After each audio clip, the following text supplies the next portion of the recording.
keeping you informed. KUAM News brings you Banking 671, brought to you by the Bank of Guam, the People's Bank, and Coast 360 Federal Credit Union. Together, we thrive. KUAM News COVID-19 Takeover on I-94 FM is presented locally by Ambrose Inc. GU Self-Storage, conveniently located near the Harmon McDonald's. We offer affordable rates, online payments, and auto bill pay for your convenience. Plus gate access daily from 6 a.m. to 9 p.m. Call us today at 648-7867 for more information. With the new challenges we're all facing, First Hawaiian Bank wants to make sure you have access to your financial world. With FHB Online and our mobile app, we hope to make banking the least of your worries. Visit fhb.com/digital. We hope that you and your loved ones are safe and healthy during the COVID-19 pandemic. It has been a challenging time for all, but now, more than ever, our cancer patients and caregivers need us. Although we are apart, we stand united in the fight against cancer. The American Cancer Society Guam is excited to announce our first virtual Relay for Life.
with me where a real good song is from a magic day.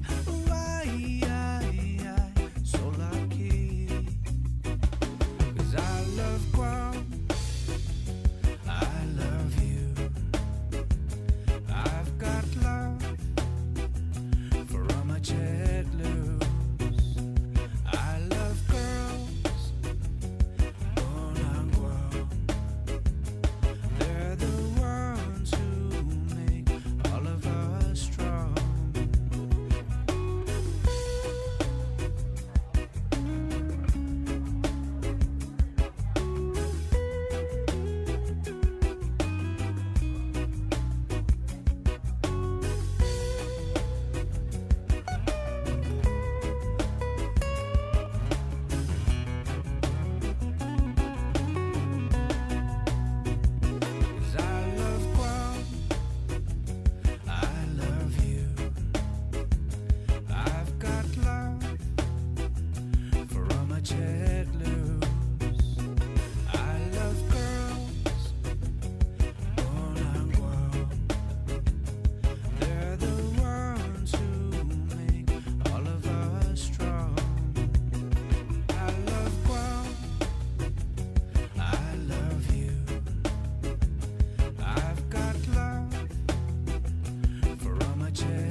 All of us strong.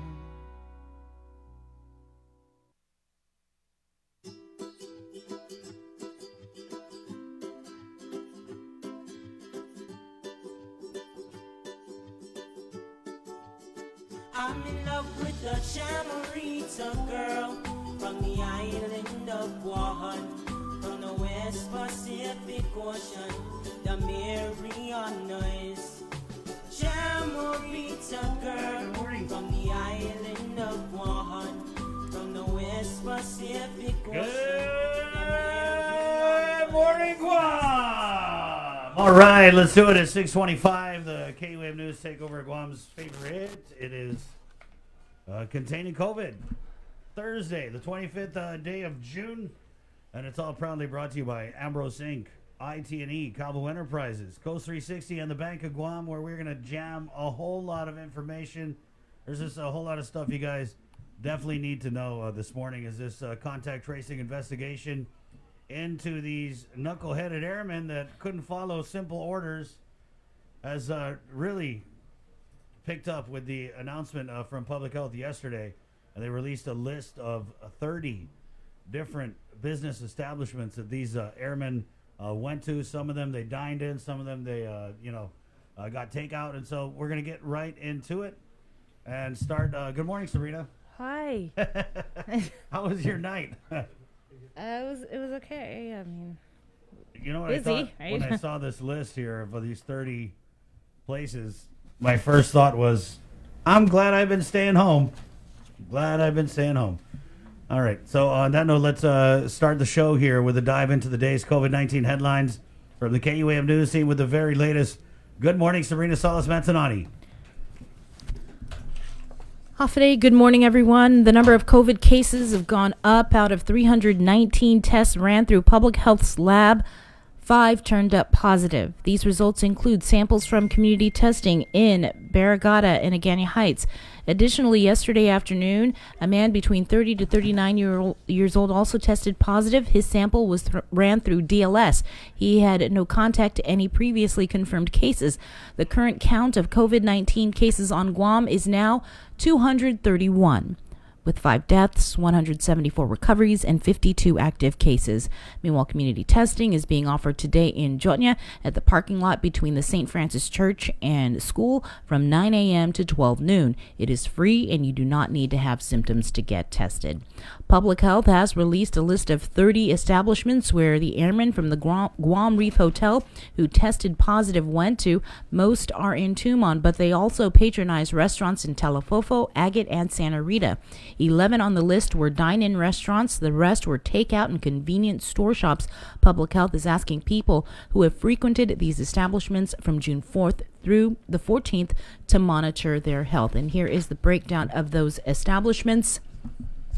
The ABC Store Pacific Place building in Tumon, the ABC Store Grand Plaza Hotel also in Tumon, Bantai Restaurant in Tumon, where some of these service members did takeout, Ben and Yan's in Dedido takeout, Burger King in Tumon takeout, Circle K across from the Reef Hotel, Coffee Beanery takeout, Eggs and Things, dined in and takeout, Fuji Ichiban Ramen in Tumon, takeout, Gogijo in Tumon. Did I say that right? Gogizo in Tumon. They dined in. Guam Reef Hotel, Hambros takeout, Jamaican Grill. It is unspecified which location. Takeout, Jeff's Pirates Cove in Talafofo. Dined in and takeout. King's Restaurant in Tamuning. Takeout. Kmart, Mesclados in Upper Tumon. Takeout. Moses Joint. Dined in. Ohana Beach Club in Tumon, Outback Steakhouse in Tumon, dined in and takeout. Paradise Fitness Hagåtña, Primo Pizza Kaya, dine in and takeout. Snow Monster takeout. Sumai Bar and Grill, dined in. Taco Shack in Agate, takeout. Taco Bell in Santa Rita, dined in. TGI Fridays in Tumon, takeout. Uomoro Huntin in Tumon, dined in. Vitali's Italian Restaurant in Tumon, dined in and takeout. Yokozuna in Tumon, dined in and takeout. Again, Public Health is asking if you visited or frequented these establishments from June 4th through June 14th to monitor your health. Public Health will announce a testing site and date for next week. Individuals can also be tested at their doctor's office, and you can find that list on our social media. Public Health, in the meantime, is standing up a new epidemiology laboratory that will enable it to better handle unexpected spikes in viral infections, like the recent cluster of COVID-19 positive airmen at the Reef Hotel. The federal funding for the lab was discussed during a budget oversight hearing yesterday for Public Health. Oversight Chair Senator Therese Terlahi asked Public Health Director Linda Pingo DeNorsi about how quick they'll be able to respond. Hoping it means within a couple days at the most to lock down whatever we need to make sure that the public can be informed of what they need to know. Yes, we have everything in our plan, and I'll Okay. be happy to share that with you as well. All right. That itemizes how many people for each of our brands When do within you- the when do Department you- of Public Health. When do you expect that to be approved or implemented then? Right away, actually, we have all these fundings, so we're already moving forward with the recruitments of these people.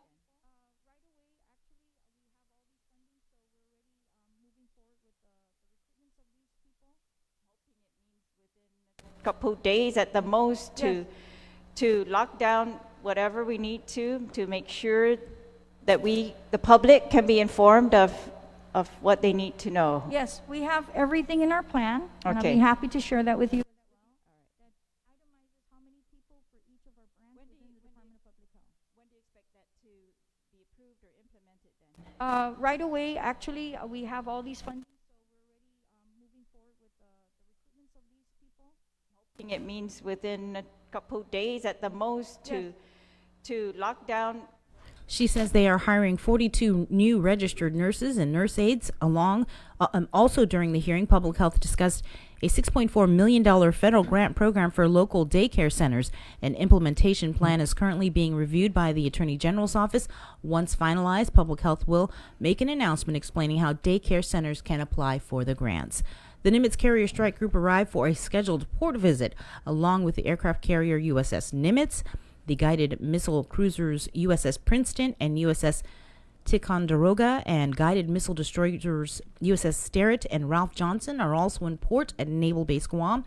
The Navy says due to COVID-19 precautions, personnel on Liberty will be limited to a safe haven area within the pier and designated beach area, while they will be able to take part in recreation and morale activities. They won't be able to interact with any base personnel or anyone who is not part of the ship's crew.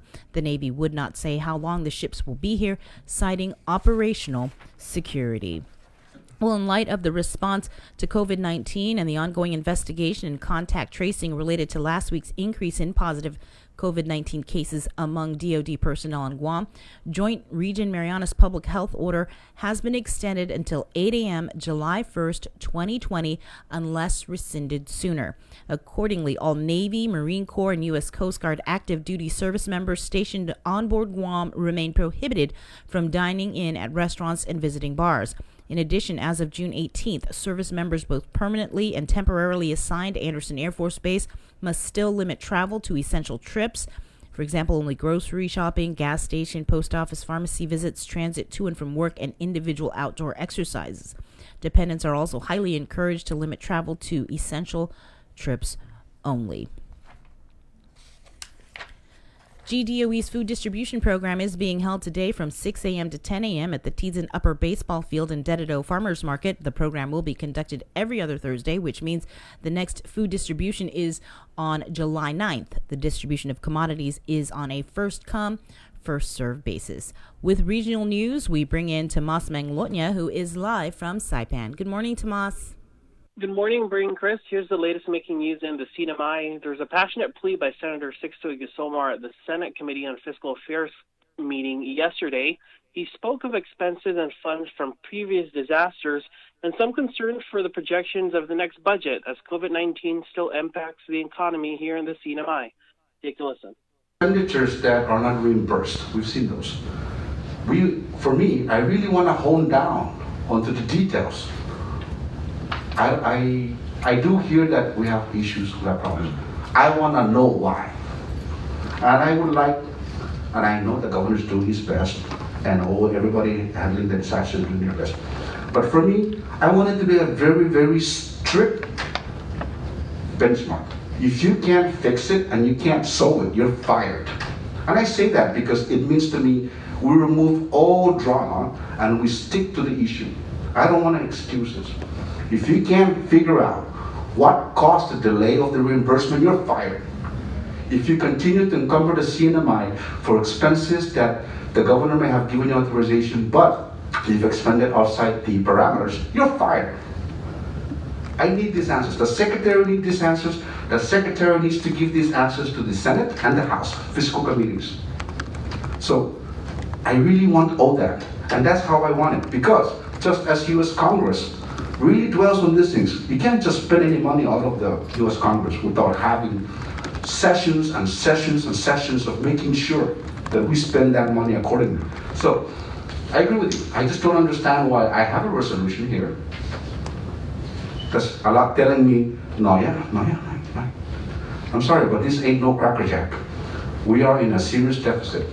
And I hope that we have a much stronger, longer conversation and encumbering the CNMI further until we see all these documents. And I'm pledging I will not support anything that will allow us to spend money without actually knowing everything that I just mentioned.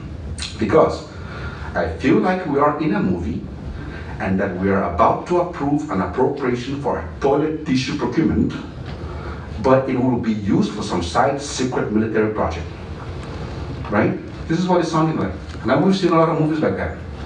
So this is for, it's for all these. Okay, I believe you. But what are they actually, as you said, Secretary? And as Vinny pointed out and JT pointed out, what are they exactly? We cannot continue. We have a bond situation. We're having issues with that.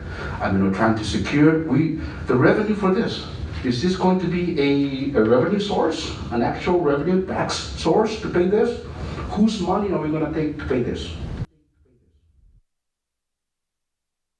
And in other COVID news, the Commonwealth Healthcare Corporation puts out new announcements. The governor's COVID-19 task force reminds travelers that arrived on Saturday, June 20th, to get their specimen collection on Thursday at Canoa Resort between 8:30 a.m. and 11 a.m. Travelers will have the option to drive through or walk into the marked testing area and are advised to bring a photo ID your confirmation number, wear a face covering, and travelers who want to be swabbed in their vehicle must sit next to a window that rolls down. Results will be sent to their email address that they provided on the CNMI mandatory declaration form. Travelers who do not show up for their appointment will be contacted by the Department of Public Safety and may be brought to the designated isolation facility for testing and isolation. The following fees may also apply for those who do not show up to their testing. There's a $500 penalty, up to $300 for laboratory testing, and up to $400 of a nightly fee at the designated isolation facility. I want to provide the latest numbers from the Commonwealth Healthcare Corporation's dashboard. The CNMI remains at a cumulative number of confirmed COVID-19 cases of 30 with 2 deaths. Saipan has tested just over 7,000 people. Tinian has tested 458 people, and Rhoda has tested about 564 people. We're planning to hear the plan for village-based testing just in the next few days. Bring Chris, that's the latest making news here in the CNMI. Thanks, Tomas. Back on Guam, the Guam Police Department has made an arrest in connection to Tuesday's fatal shooting in Agana Heights. KUAM's Adriana Cotero reports. At this stage of the investigation, we've only identified Mr. Mendiola as a person of interest. Early this morning, Guam Police Department CID investigators arrested 49-year-old Anthony Gregory Mendiola. Mendiola is a resident of the home along Chalan Canton Tatuhan Drive in Agana Heights, where the fatal shooting occurred on Tuesday, and he was transported from the crime scene to GPD headquarters in Tizan. GPD spokesperson Sergeant Paul Tapau. To the course of the investigation, and he was charged for the counts of reckless conduct, family violence, possession of a firearm without a valid firearms identification, the use of a deadly weapon and commission of a felony, and unlawful transfer of a firearm. The man shot was identified by family members as Joey Mantanani Zamora. GPD has classified the case as a death investigation. It has not been determined whether foul play was involved. Sergeant Tapau says a change in the classification is dependent upon the findings of an autopsy. This case is still open, and our detectives still continue to conduct follow-ups within the area and of course the scene. GPD could not confirm if any other suspects were involved. Reporting for Guam's News Network, I'm Adriana Cotero. 2 police officers, in the meantime, were injured in a hit-and-run crash that occurred at the Guam Police Department Central Precinct Command in Sinahanya Wednesday morning. Police spokesperson Paul Tapau saying the Highway Patrol was activated to launch a crash investigation, while the Criminal Investigation Division was activated to launch an investigation into aggravated assault. Tapau says just before 10:30 yesterday, a car crashed into a police cruiser with 2 officers inside and then fled. The crash occurred in the parking lot. He says they do have a person of interest and are currently seeking out the whereabouts of this individual.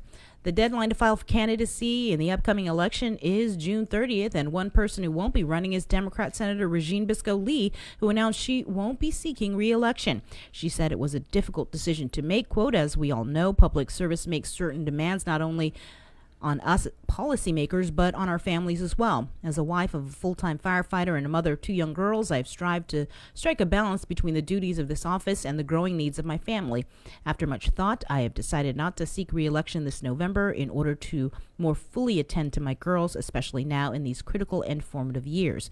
This decision is also rooted in my deep respect for the people of Guam, as well as my intimate understanding of the time and attention it takes to not only do this job, but to do it well. Again, Senator Regine Bisco-Lee announcing that she will not seek re-election. The deadline, in the meantime, to file for candidacy, if you want to run, is June 30th. In national news, new cases of the coronavirus in the United States have surged to the highest level in 2 months. The U.S. reported 34,700 new cases on Tuesday. That's more than on any single day since April 24th. And California announced a new record of more than 7,000 cases in the last 24 hours. Hospitalizations are on the rise in at least 14 states. Nancy Chen reports from New York, where a 14-day quarantine is being imposed on certain travelers coming into the state. Florida reported a record number of coronavirus cases Wednesday, about 1,500 cases higher than the previous record set just 4 days ago. Most of it is community transmission, particularly amongst the 20 and 30-year-old group. Texas has also seen a surge. The number of hospitalizations in Houston has tripled since Memorial Day. if we don't all work together to bring this curve back down, yes, we're going to have a challenging situation. Some business owners in Houston are voluntarily shutting back down. I don't know how many people have to get sick and die so I can stay in business. At least 17 high school students from Ohio tested positive for the coronavirus after a recent trip to Myrtle Beach, South Carolina. The county they're from previously had reduced infection rates to 0. In a reversal from just a short time ago, when the New York metro area was the epicenter of the pandemic, the governors of New York, New Jersey, and Connecticut are now announcing a 14-day quarantine for travelers coming here from hotspot states, including South Carolina, Florida, and Texas. It's only for the simple reason that we worked very hard to get the viral transmission rate down. We don't want to see it go up because a lot of people come into this region and they could literally bring the infection with them. And even though New York is slowly reopening, officials announced they're canceling the New York City Marathon scheduled for November because of coronavirus concerns. Nancy Chen, CBS News, New York. The other hotspot states subject to New York, New Jersey, and Connecticut's 14-day travel advisory are Alabama, Arkansas, Arizona, North Carolina, Washington, and Utah. But the states on the list can be changed based on their infection rates. In your Banking 671 report, anyone can be victim, but there are some precautions you can take to safeguard your personal and financial identity. Be mindful of phishing schemes, unsolicited emails, and text messages that include links to phony, look-alike financial websites or even companies that you know or do business with. Be cautious with information you share on social networking sites, and don't post things like your address, phone number, date of birth, email, or social security number. Never release any of your personal identifying information, credit card or bank account numbers over the telephone, via text message, over the internet, or by mail unless you have initiated the contact. It's important to pay close attention to your surroundings, whether at home or while you are out and about. Do not leave credit or debit cards receipts lying around or in shopping bags at an ATM or checking out the store. Use your hand to shield your PIN if there are people standing too close to you. When shopping online, only use trusted, secure websites. And before providing any personal or financial information, make sure the address bar changes from an HTTP to an HTTPS address and includes a yellow padlock logo. That is your Banking 671 report, brought to you by the Bank of Guam and Coast 360. And finally, another reminder to make sure to catch the Guam chapter of the American Cancer Society's virtual Relay for Life. It airs this Saturday at 6:30 p.m. on KUAM TV8 and on our social media platforms. Okay, I was going to run the video. I'm not sure if we have it. Do you guys have the video of the dance? I got it. Okay, so yeah, over the last couple of weeks, we asked you to submit your videos of the KUAM Dance Challenge, and it's a short dance which we choreographed to music from our dear friend and colleague Casey Savage K. Conception, who passed away from cancer. Never give up, never stay down, stand back up, put your feet on the ground. We all know we must fight to survive, so live life alive, it's alright. Never give up, never stay down, stand back up, put your feet on the ground. We all know we must fight to survive, so live life alive, it's alright. Never give up.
Man, that's good stuff. Good stuff there. 6:47, man. We have just a crazy show for you guys, so we're just gonna get right into it.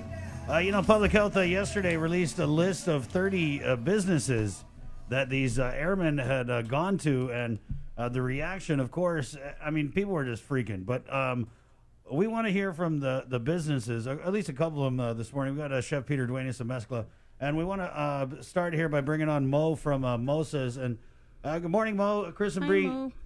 Good morning. How are you guys doing this morning? I just want to preface this by saying we're totally not doing this interview for Lamberger, and not at all. But if one should happen to come our way, it's in our culture to accept it. Oh my goodness gracious! Let's just start at the beginning, Mo, because I guess the first question I had was your restaurant notified by Public Health that it was one of the spots where these airmen had gone to? I think was it pickup for you guys? I think it was. Yes. Right. We were told that at the time that they didn't know if it was dine-in or pickup. They called us 2 days ago and told us that on the 9th or the 10th, they weren't sure of the time. They couldn't give us a name, anything, which was 2 weeks ago. And I kind of got upset. I was like, we've been following protocols from the beginning. We've been really safe. I have a lot of employees and, customers that come in here that are like family and friends. And I felt like they were all jeopardized because we weren't notified sooner. Right. And, to be fair, Mo, I think part of it was that since these airmen obviously are now being held in isolation at Anderson Air Force Base, we had the public health contact trace lead on the show a few days ago, and she said there were problems with them conducting the investigation because they didn't have access to the airmen. So what's happening is the military public health is interviewing the airmen, and then they're taking the information that they get from them and then giving it to our public health. So, the lead investigator really sounded frustrated with the whole process. And I guess just your reaction, though, when it went from that phone call where they were telling you that somebody had been there on a day, no name, not really a lot of info, to your restaurant being put on a list and released to the public. What was your reaction when you saw that? Because, the public was freaking, but, I was getting a lot of calls from some restaurant owners. Well, my first reaction was like, we need to let the public know, and I need to let my employees know. And I called Public Health right away because they actually talked to one of my managers. And I was asking them, what should we do? Should we shut down? Should we all go get tested right now? Like, what is the protocol? And they said, well, it's been 2 weeks, so it's not likely you guys have it if you guys haven't had any symptoms and stuff. But I was still really nervous and scared, so we've been sending all of our people every day to go get checked. That's good. That's good. So we found out. And so far, we got 2 people yesterday that said that they got their results back, and they have been really on top of giving results back fast, because I explained, like, listen, we can't be shutting down for like another week or something until you figure this out. Like, we've been struggling, all the businesses have on Guam, and this just sets it back so much more. And I don't think these guys realize what they did, So in terms of patrons that may have visited your establishment, did you have a lot of people that came through on the day that they indicated to you? It was 2 weeks ago, and I can't even really remember it totally. But we've been following protocol from the beginning, and we've only been able to have 50% capacity. Well, in the beginning, it was just pickup, to-go orders. But now, then when they came out with the 50%, we were following the rules. Everyone was 6 feet. So ultimately, if everything was the way it's supposed to be, no one would have got anything, because we were following protocol. Everyone's wearing masks. We're sanitizing the tables. We're doing everything right at Mosa's, I believe.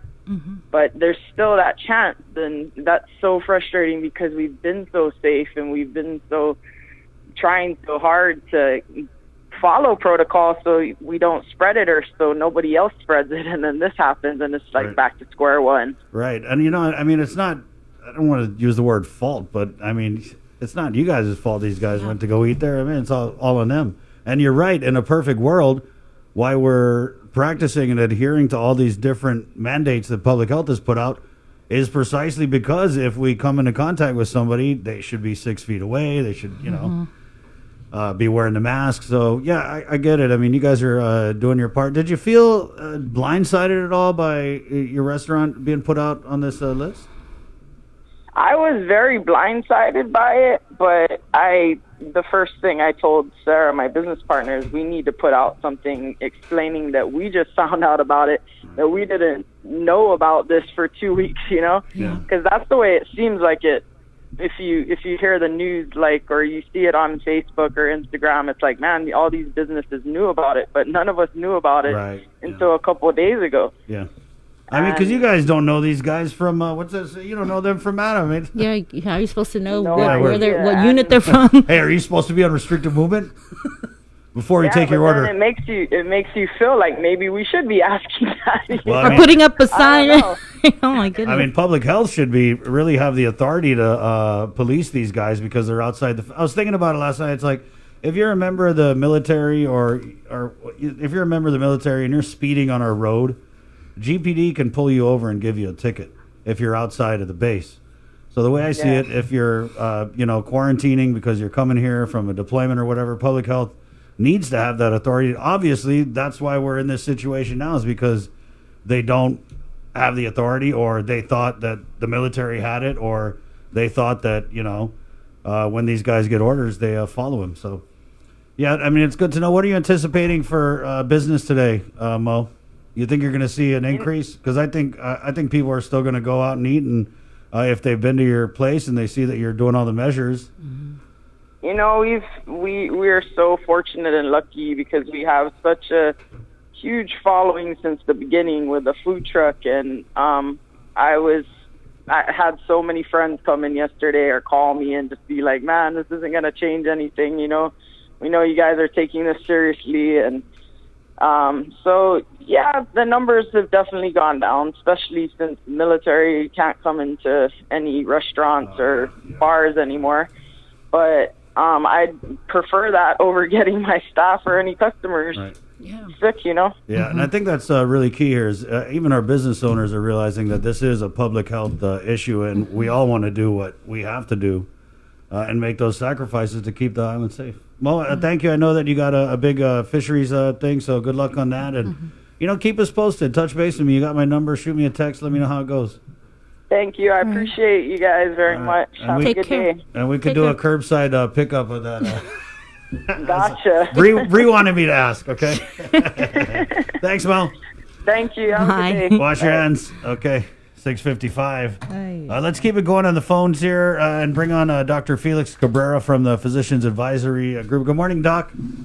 Good morning, Chris. Good morning, Bree. Good morning. Let's just get right to it. A lot of people are talking about this opening of tourism that's going to happen on Wednesday.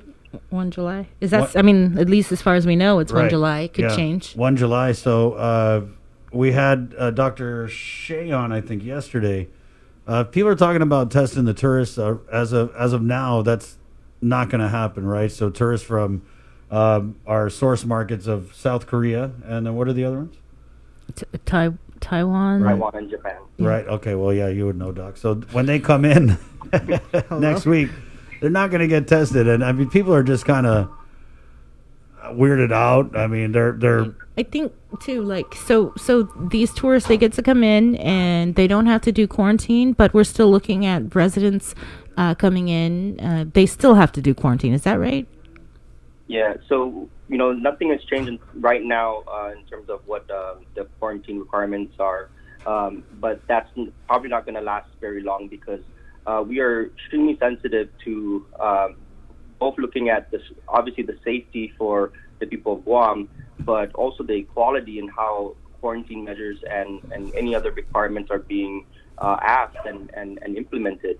So what we've been doing and working very, very, very hard on, everybody from public health, the state surgeon cell, the physician advisory group, really looking deep and working also with GVB and really looking deep into how do we figure this out in the most equitable way, and that's non-discriminatory, and that really looks at more so the risk factors as opposed to just residency or something like that. And we want to do that, and we want to do that in the most fair way. So that's really what the focus is right now.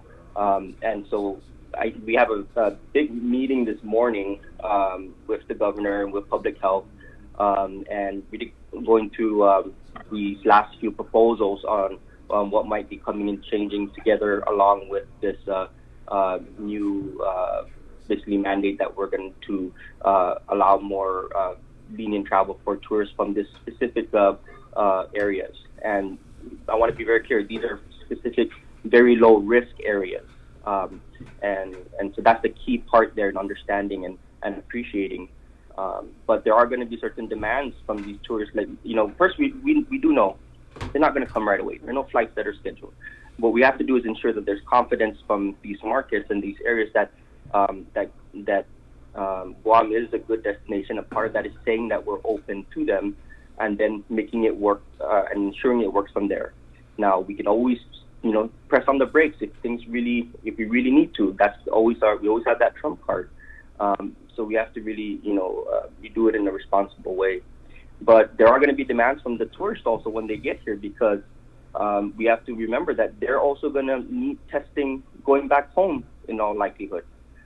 Because if you return back to Japan or return back to Korea, for example, they're requiring a 72-hour negative PCR test before returning back. In these cases, that might change for them, but in all likelihood, that's going to stay. So they're gonna need that when they're here as well, even if we don't require that testing. So we have to be sensitive to that. We have to understand that demand, and we have to be ready for it. So you're saying we're going to be offering outgoing testing? Is that going to be part of the changes? Well, that's what they're gonna. If that's what the needs are for them to come and be tourists, then we have to figure that out. Now it can't. We can't. This can't come at the expense of what we need to have our capacity to put out clusters and test our own community. So it can't be coming from that pool. So there needs to be the new generations. That's a big part of what we're looking at as well in terms of how to increase this, and in all likelihood it's going to come from the private sector, which is most likely DLS or even GRMC as a possibility. So and the guidelines, they kind of change quite often, and so people kind of might get confused on what is the current protocol. So if you could just start with people that are coming into Guam, not tourists, but like returning residents or what have you, what is the current policy, quarantine policy? So it hasn't changed for the past several weeks when it first made that change, that in terms of arriving from, let's say, from the hot spots, right? So those hot spots that were mentioned, that if you're coming from that area, that you are, that the key part here is that everybody right now it undergoes 14-day quarantine. There's nothing to, the question is just where do you quarantine? And so if you're coming from these international hotspots, then you're quarantined at the GovGuam quarantine facility or a qualified facility. And then, but if you're coming from these other non-hotspot international areas or just domestically, then you're allowed to quarantine at home, especially if you're a Guam resident. If you're a non-resident, then you have to have that negative PCR test within 1 week in order to qualify for being quarantined in your rental place or residence. And if you are a resident, you can home quarantine. Yes. Even without a test. Correct. So, but if I'm a returning resident coming from the Philippines, do I go in the GovGuam facility or? Yes, because that's where when you're coming from this hotspot, your residency doesn't matter, because you're in that same risk pool. Doc, why isn't the U.S. a hotspot? I mean, we're hearing so many things in the news about the new cases and the rise in hospitalizations. Yeah, no, that's something that's been a big concern for us overall, and we know that as things are right now, they're probably not going to stay the same in terms of how we're designating. We've been looking at all these different ways to look to risk stratify incoming travelers, and then if we start using, because you're right, definitely parts of the states are do qualify for hotspots. But how do we do that in the most responsible and fair way in dealing with these travelers that come from these areas? Now they have to declare where they've traveled within the past 14 days on their declaration form as they come in. So we have that means to track that. But based on some of the numbers, so none of these are official right now. But what we're developing is this is basically a COVID area risk score, and looking at all the different states and all the different areas. And when you look at it, for example, Arizona, South Carolina, Florida, Texas, they're worse than the Philippines right now. Right. But then you have other states that are as well. But then there's the vast majority of the states are not as risk as the Philippines. So how do we use this? And the biggest question is, where do we draw the line, and where do you start making that distinction? And we have to do that in the most fair way, and that's not going to keep changing on us so quickly that it just confuses everybody. So we're trying to really simplify this in a way that seems the most fair, and we hope to have that out to everybody in the next few days or so. Mm-hmm. You said there's a meeting this morning? Yeah, and so who's this meeting with? It's with the governor, lieutenant governor, the staff, the governor's office staffers, and then both public health in particular, the contact tracing group, and then even with the lab. And so, because all of this comes together, and this is where the cross sections of all the different parts. Yeah, we actually had to move. We had our public health scheduled for this morning to talk all about this. So we actually had to move them up because they're all going to be in this 8:30 meeting with you guys. Yes. Yeah, so I've been up all night, literally. You got another projection you're going to do? Well, it's not projections. This is for operational use. Right. That we're that I have here to present for our discussions. Right. But something may manifest from that we could we may be able to share with the public once if it's something that's agreed upon. Okay, Doc. All right. I guess we'll check back in with you maybe tomorrow for an update on what's happening. Yeah. Appreciate it. Yeah. Wash your I hands. just want to say that I'm probably going to go to have lunch at Moses because I feel safe. It's been 2 weeks from there, and if everything that Moses, that they're reporting is that they're doing well, I feel confident enough, and I think the public should feel the same way. Enjoy your salad. I will. You look like a salad guy. That's a compliment, Doc. Yeah. Okay. Okay. Right, take care. Wash your hands. All right, you too. Okay. 7:04. I'm more like the Cajun meatloaf girl. I'm burger all the time. Burger, In-N-Out. 7:04 again. The KUAM News Takeover, Guam's favorite. It is containing COVID. I got to get Dr. Jana from Public Health on the line, so we're going to take just a really short break. And guys, you're going to want to listen because we're getting the contact trace investigator leader and also the public health medical director on the line to really go into this investigation into these airmen. That's next right here on Containing COVID. Good morning.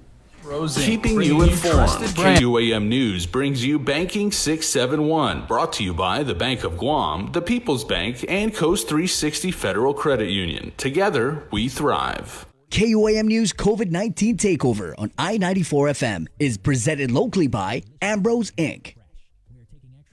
GU Self-Storage, conveniently located near the Harmon McDonald's. We offer affordable rates, online payments, and auto bill pay for your convenience. Plus gate access daily from 6 a.m. to 9 p.m. Call us today at 648-7867 for more information. With the new challenges we're all facing, First Hawaiian Bank wants to make sure you have access to your financial world. With FHB Online and our mobile app, we hope to make banking the least of your worries. Visit fhb.com/digital. We hope that you and your loved ones are safe and healthy during the COVID-19 pandemic. It has been a challenging time for all, but now, more than ever, our cancer patients and caregivers need us. Although we are apart, we stand united in the fight against cancer. The American Cancer Society Guam is excited to announce our first virtual Relay for Life. Join us on Saturday, June 27th at 6:30 p.m. on KUAM TV 8, as well as on I-94 FM and streaming on KUAM News digital platforms. Cancer does not stop, and neither can we. On June 27th, let's celebrate together and fight cancer. Visit relayforlife.org/GuamGU to find out how you can participate.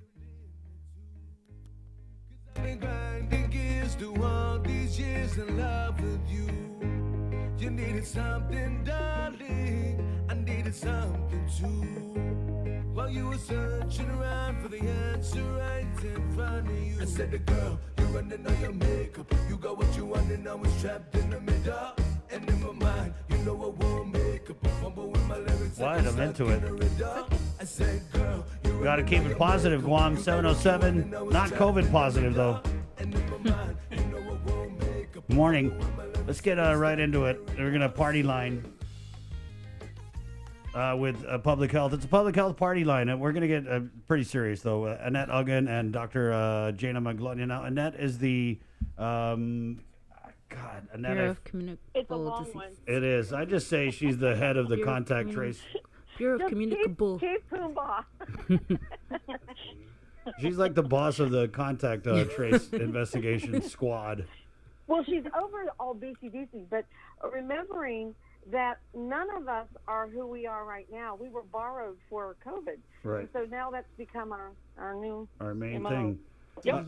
And we also have, of course, Dr. Maglonia, the Public Health Medical Director, is a regular on the show. Miss Annette, could we just start with, we had a restaurant owner on the line, and, people are talking about the amount of time that transpired from when we first found out about the first positives out of this unit at Anderson Air Force Base to now. I mean, it's been, Okay. Who do we, is that you, Annette? No, I'm here. Okay, Annette's there, so okay. Annette? Yes, sir. Okay, well, we'll get Dr. Maglonia back on. So, yeah, people are saying, why didn't they know sooner? And, I know that when we talked last time, you had talked about the difficulties of conducting this investigation without having the access that you would normally have when you conduct a contact trace investigation. So, again, did that have anything to do with the amount of time it took us to get the information that was released yesterday afternoon? Yes, this is, I would say, an anomaly with the current COVID outbreak. When we have direct access to our residents or even the ones who came in from off-island, like being quarantined, we have a shorter time frame to initiate our case investigation as well as contact tracing. So, yes, this delay is longer than we wanted. And again, we're relying on information from our military partners to conduct the case investigation with their service members, provide that information over to us, regardless if it's inside the gate or outside the gate. As the overall health department for this jurisdiction, the military reports to us any reportable disease, to include COVID. So yes, that's the part of, that's why the delay and getting the information and getting it out to the public. And again, as we were getting it piecemeal, we were trying to get as complete and accurate information.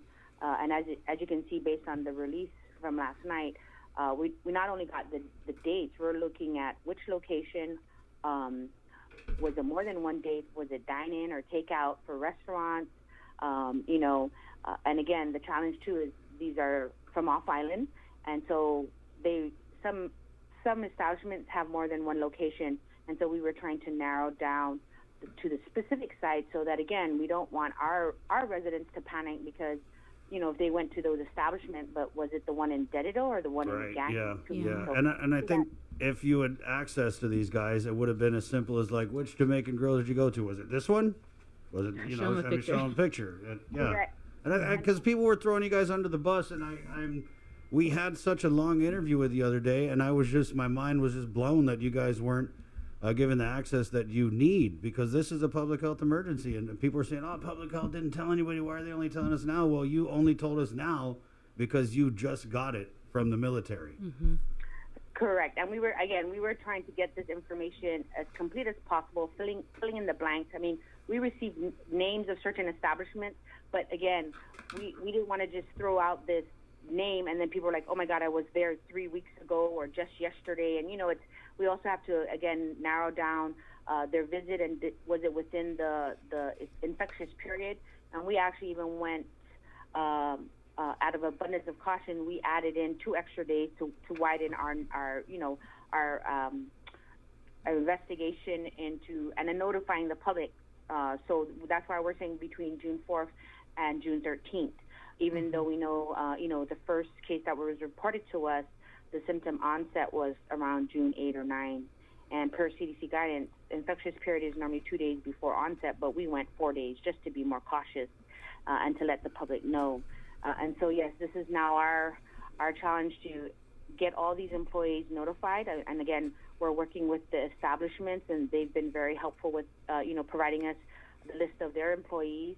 And now we're going through it with our contact tracers to notify them and to provide them the opportunity to be tested via public health community event or to coordinate one in the, we're looking at one next week. Some of the employees, I believe I mentioned the past interview, they're actually taking in and being proactive and sending their employees and going to use their insurance. So again, we appreciate that collaboration and partnership to help us, tackle this situation with this military cluster. And I'm gonna try and bring Dr. Maglotnia back on. I just thought what was interesting is when you go through this list, I'm echoing. Yeah, that's Dr. Maglotnia. You're back on, Doc. Okay. Okay. Yeah. Go ahead, Bree. Okay. Yeah, I just thought what was interesting when you look at this list and you kind of look at the dates and the information that we were receiving. And so, for example, the very first person, a service member over at the Reef, he first started experiencing exhibiting symptoms on the 11th, tested positive on the 12th. And according to these dates, some of these service members were still dining out on the 12th and even the 13th, the day after the first positive case came out from the Reef. Correct.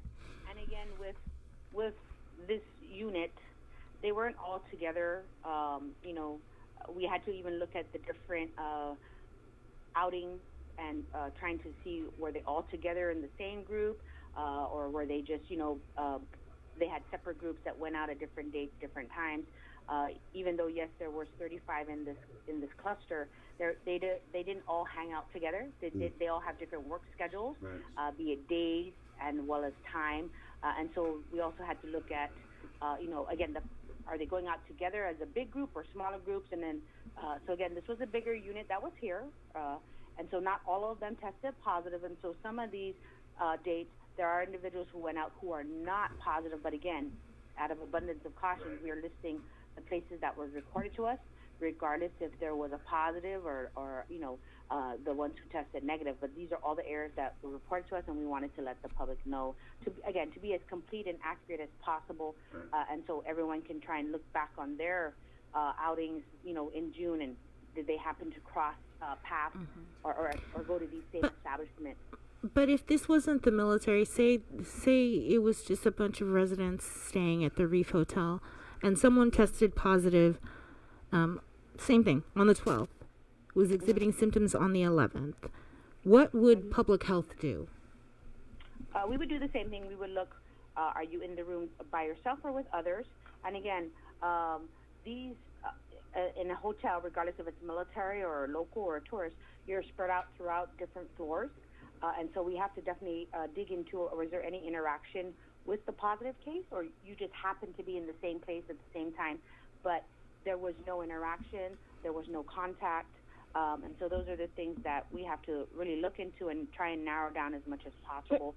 Could I jump in here and say something too? Is it okay? Yeah. Yes, sorry to interrupt, Nanny. Yeah. Something really, really important here. Bottom line, if this had been a situation involving local residents, our team would have had unfettered access, and we send the SWAT team in. The nuances with this case is that it involves federal government people, and they have their own fleet. And then there's the boundary between us and them, not only functionally and legally, but here's another thing, and this is what we're missing. It looks like the Air Force did not provide us timely information. Would you agree to that? Yeah. Yeah. Okay. Yeah. Okay.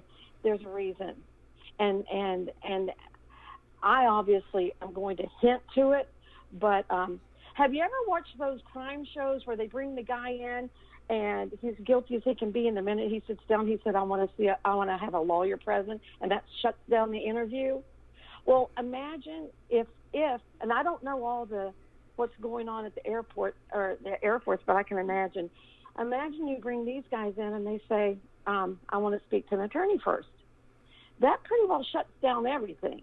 And I have to imagine there might be those sorts of things going on. And there have been little hints of when we say, why can't we just have it? Well, there's a reason. And so I think sometimes when people, you can imagine there's an investigation going on, and so that limits our unfettered access. Right, yeah. Normally, day to day, not a problem. And Nettie can tell you this too, that we work so closely with the military.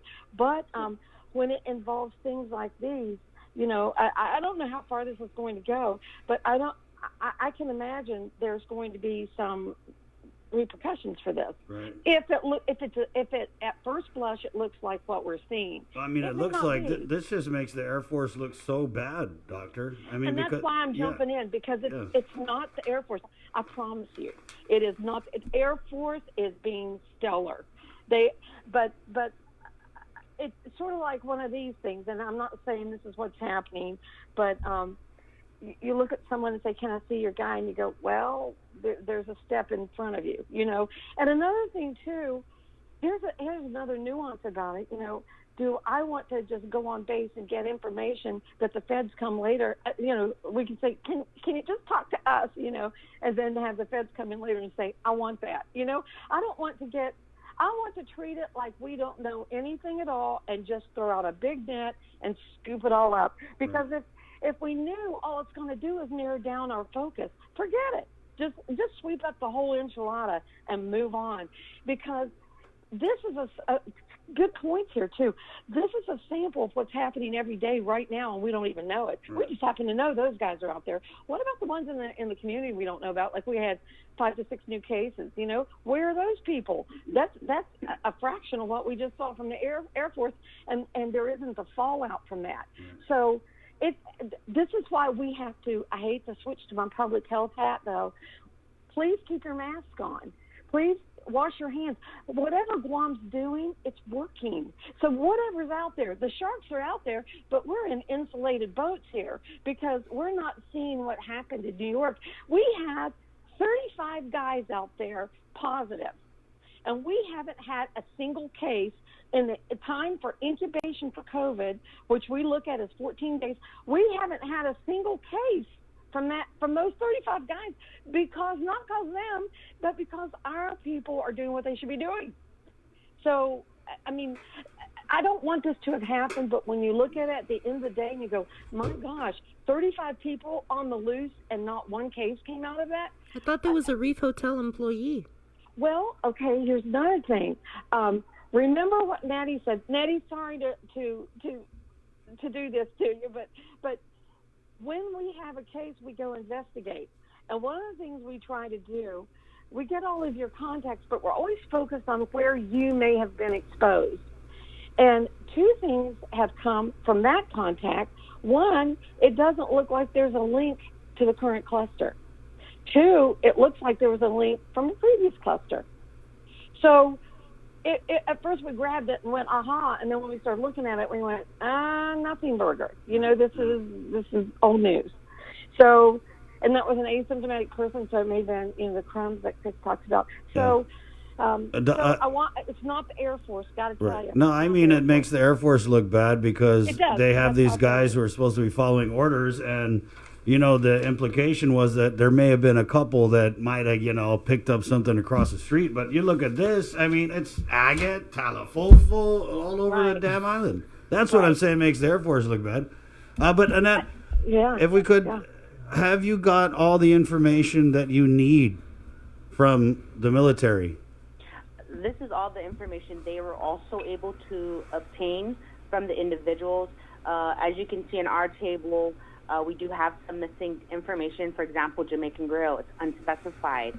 And our team went back more than 2 or 3 times trying to get that information from our partners at Anderson, who have the direct access to these individuals. But again, we're talking how many days have passed since these outings. So again, recall has become difficult, or They just don't recall it. They don't know. They don't remember. Again, they're not from this island. I mean, we even had to correct some of the names and the villages. And again, that's why it did take a while, because they were saying some stuff, and we're like, there's nothing there in that village. I'm from that village, and there's nothing with that name. Or they mixed up names, or they're missing some key words in the name of the establishment. We're like, where are they at?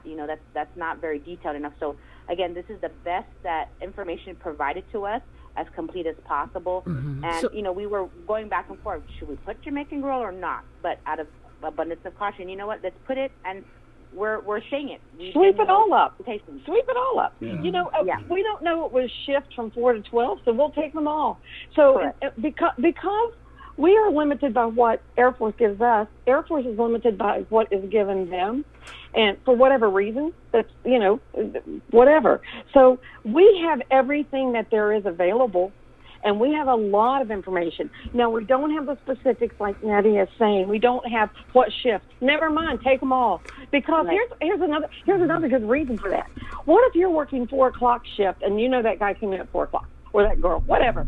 They came in at 4 o'clock and you go, oh, I'm a contact.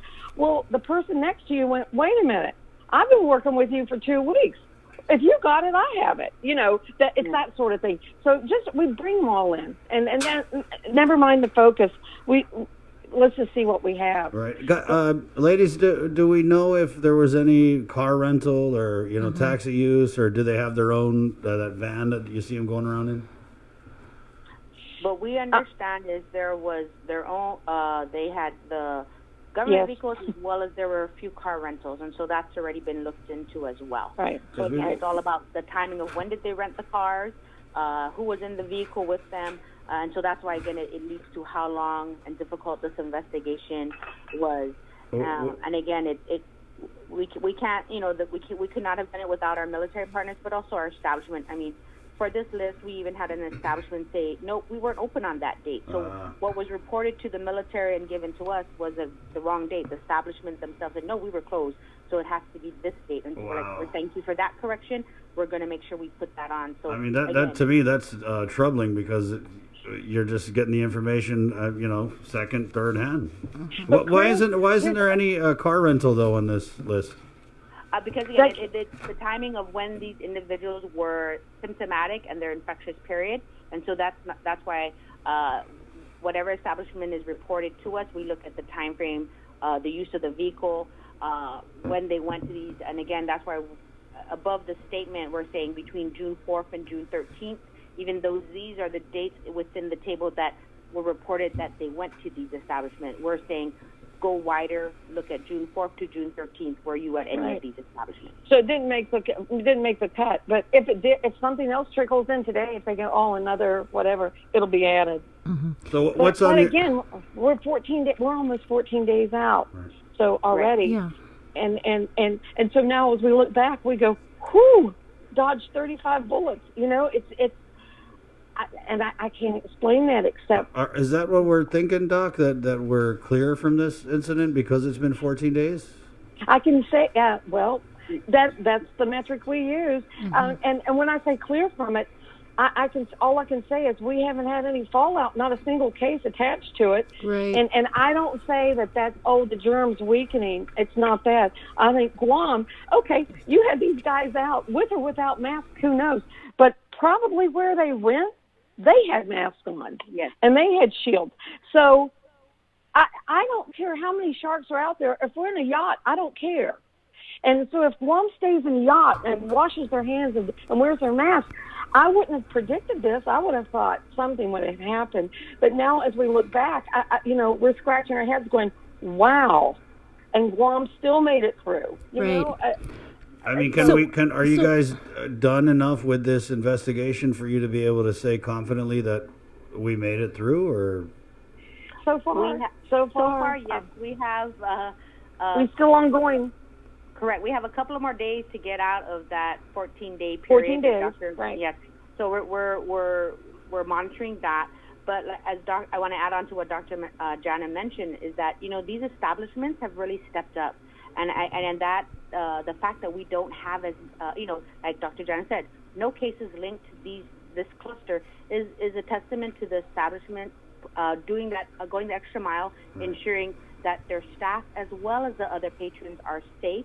They're implementing their social distancing measures, their sanitation, and their disinfecting measures. So again, it's a testament to what these establishments and our other key partners, the Guam Hotel Restaurant Association, they've worked with us from the beginning, even before we had the first COVID case, to work with their membership. And again, it's all about this partnership and helping each other out. So again, this is a shout out to those establishments that they're and the people. They're safe. Yes. Exactly. Yeah, and the people. Yes, but 2 weeks ago, if you had asked Nettie and me, hey, we want to do a pilot program, we want to send out 35, visiting airmen and who are positive into the community, and let's see what happens. Nettie and I would have run for Saipan. We would have gotten out of here. But now, we have been handed two spectacular situations with the Teddy Roosevelt. Look at that. That could have been a fiasco, but contained, stellar response from everyone, collaboration out the wazoo, and they sailed off with a smile and a kiss. But and this one, we look back, we wouldn't have asked for this, but we got handed it, and because of the establishments and their response, because of the Guam response wearing masks, which people are so tired of, believe me. Sometimes it's the first thing people rip off in an office, and you're like, don't get naked, because you see a mouth, But because it happened, it was handed to us, we now look back and go, wow, it's working. And now I don't want any more. I don't want another 35 cluster, but I mean, look, all the things that we're saying do to help prevent it apparently really work. Well, that's why we're doing them. Correct. Yes. But also, yes. So please keep on. Yeah. So what Don't discussions? let down the guard. Please don't let down your guard. Right. So what? Not, So it's obvious that our local establishments, the people of Guam, have been doing their part. That's why, as you mentioned, we're not seeing any sort of activity or positive tests related or linked to this cluster. But what assurances have we received, or has public health received, that going forward, this does not happen again, that the military is doing what it's supposed to do to ensure that whenever any deployed unit, service members are coming here, that they are following the rules? Right. I asked that question. Go ahead, Nettie. Yeah. So we've had follow-up meetings at our level, public health, with the military public health on Anderson, and they've already all provided corrective actions to change, how moving forward, how these deployed units that come through the Guam will be quarantined.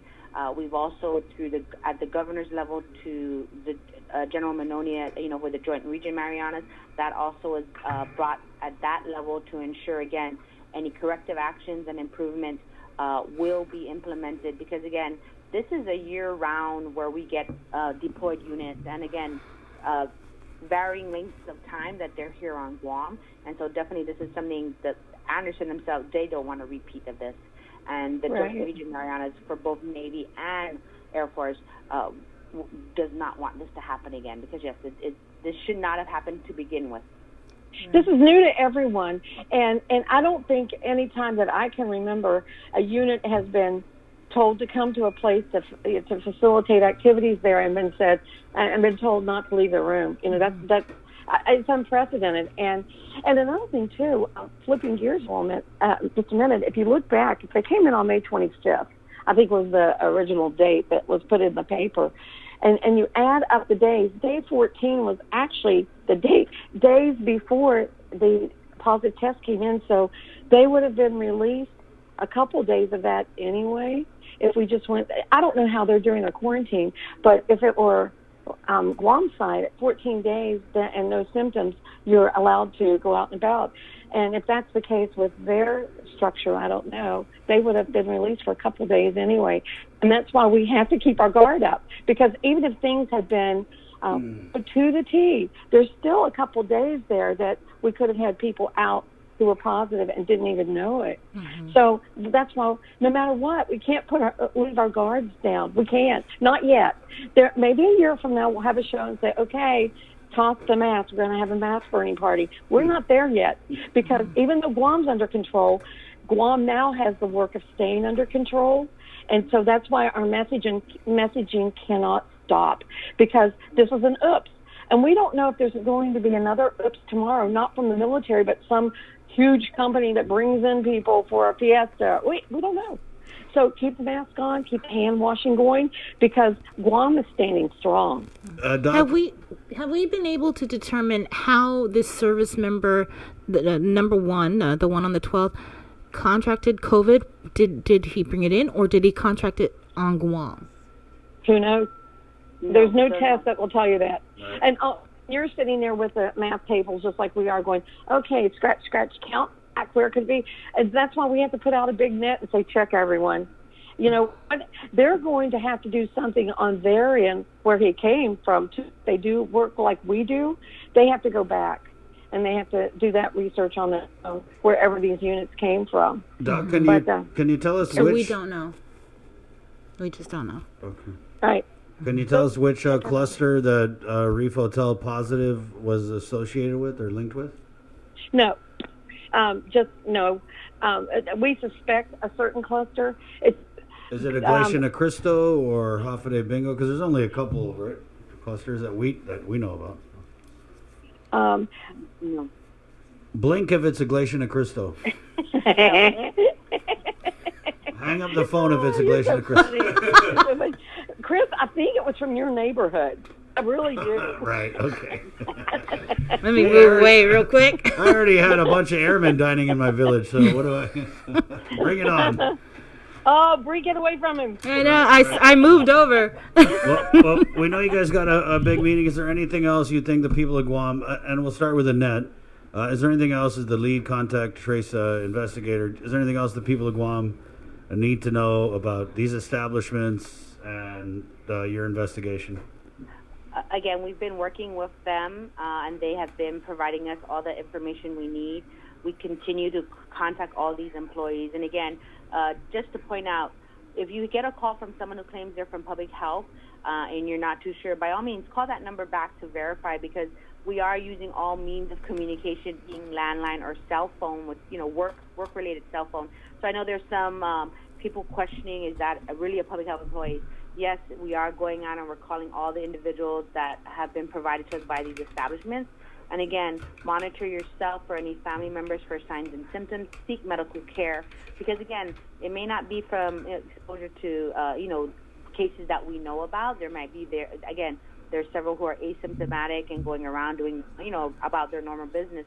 But again, to take the necessary precautions, as mentioned by Dr. Manglonia, and seek medical care if you're symptomatic. If you are concerned, take advantage of the community-based testing. It's going on right now in Jotnia from 9 to 12. Seek your medical provider to get testing done as well through them. And we will be announcing in the future, as mentioned in the release, there will be something planned next week for another community-based testing for the employees and anyone who, during the time frame noted of June 4th to June 13th, may have been at these establishments, so they can avail of that testing next week, which will be announced, date, time, and location. And again, please don't let your guard down. It's a community effort. It's everyone's responsibility. It's not just public health. Everyone has to take their own personal responsibility to ensure their safety as well as those around us. It's one island. And so we appreciate all the support. And again, the social distancing measures being followed and implemented. So thank you again for helping us get the word out. Yeah, thanks. Thank you. Thank you, Doc. Can I have some parting words? Yeah. Yes. Tell me. Okay, I want to point out another thing, too. Again, I want to really emphasize, we work so closely with the military. It's not the Air Force. It's just that when there's any investigation, which you can imagine is ongoing, everything gets limited and shut down a little bit pending the investigation. So that's why we went, okay, no problem. We don't know exactly what their workings are. We said, let's put out a big net. Forget the shift. We'll take all the shifts. And at Jamaica Girl, we'll include everyone. And we'll just bypass that and let them do their thing. So it's not the Air Force. We've gotten everything the Air Force can share. And so we just moved on it. So this is a biggie, too. We don't have... None of those 35 men are sick. Not one is hospitalized. And this is in contrast to what we saw early on. I don't have an explanation for that, but I'm cheering it. And also, we don't have anyone here in the hospital with it. So whatever's happened, And that's the thing that's really bad. If it's like the flu and you stay home and get the sniffles, it's one thing. If it overwhelms the hospital situation and the capacity, like New York, then we're in trouble. We haven't seen that. We haven't seen a single case attached to it because Guam and the establishments, we are rallying our efforts and it's working. And moving forward, we have ongoing meetings with the military about this and in the future, but it never was a problem ever anyway. But just to hold as we all go through this, because they're our brothers and they're our protectors. Yeah. It just feels like we just went through like one of those live fire military training exercises and we had no idea we were doing it. Your promotion came through. My gosh. Okay. I know. Thank you, Doc. Thank you, Annette. I can take 20 more minutes. I got you tomorrow. Have a good meeting. Thanks, Keep us Doc. posted. Thanks, Annette. Thank you all. Wash your hands. All right. 7:37. We got to take a short break, and she's not seeking re-election. We'll break bread and have a few words with Senator Regine Bisco-Lee, and then we're going to catch up with PD Mayor Jesse Allig this morning. I got some information you guys are going to know about your village mayors. That's coming up here on Containing COVID. Good morning. Keeping you informed, KUAM News brings you Banking 671, brought to you by the Bank of Guam, the People's Bank, and Coast 360 Federal Credit Union. Together, we thrive. KUAM News COVID-19 Takeover on I-94 FM is presented locally by Ambrose Inc. GU Self-Storage, conveniently located near the Harmon McDonald's. We offer affordable rates, online payments, and auto bill pay for your convenience. Plus, gate access daily from 6 a.m. to 9 p.m. Call us today at 648-7867 for more information. With the new challenges we're all facing, First Hawaiian Bank wants to make sure you have access to your financial world. With FHB Online and our mobile app, we hope to make banking the least of your worries. Visit fhb.com/digital. We hope that you and your loved ones are safe and healthy during the COVID-19 pandemic. It has been a challenging time for all, but now, more than ever, our cancer patients and caregivers need us. Although we are apart, we stand united in the fight against cancer. The American Cancer Society Guam is excited to announce our first virtual Relay for Life. Join us on Saturday, June 27th at 6:30 p.m. on KUAM TV 8, as well as on I-94 FM and streaming on KUAM News digital platforms. Cancer does not stop, and neither can we. On June 27th, let's celebrate together and fight cancer. Visit relayforlife.org/GuamGU to find out how you can participate in the 2020 virtual Relay for Life Guam.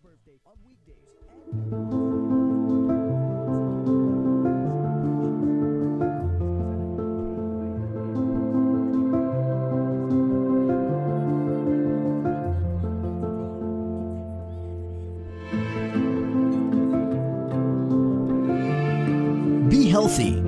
Be informed with ITD.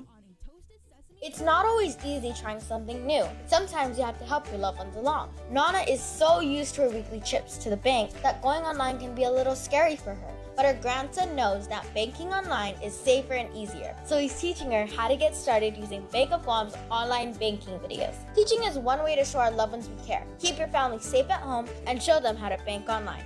Find easy-to-use online banking tutorials at bankofguam.com or on our Instagram and Facebook pages. Bank of Guam, member FDIC. Ha'afare.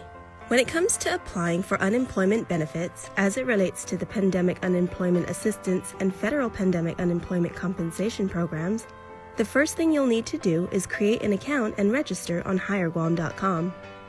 Utilizing this button rather than the Not Registered button at the upper right login box will ease the pool registration process as it was built specifically for the pool program. The first page you'll see is the welcome page that explains the pool program and the 10 scenarios of eligibility that caused unemployment. Read through it entirely, and if any pertain to you, click Next. Input your social security number and then re-enter to confirm.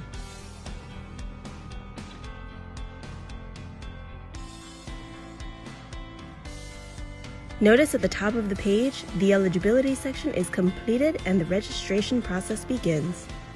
In order to complete your registration process, you will be asked to provide the following: a username and password and select a security question, an email address, or if you don't have one, you will be required to create one with the link provided.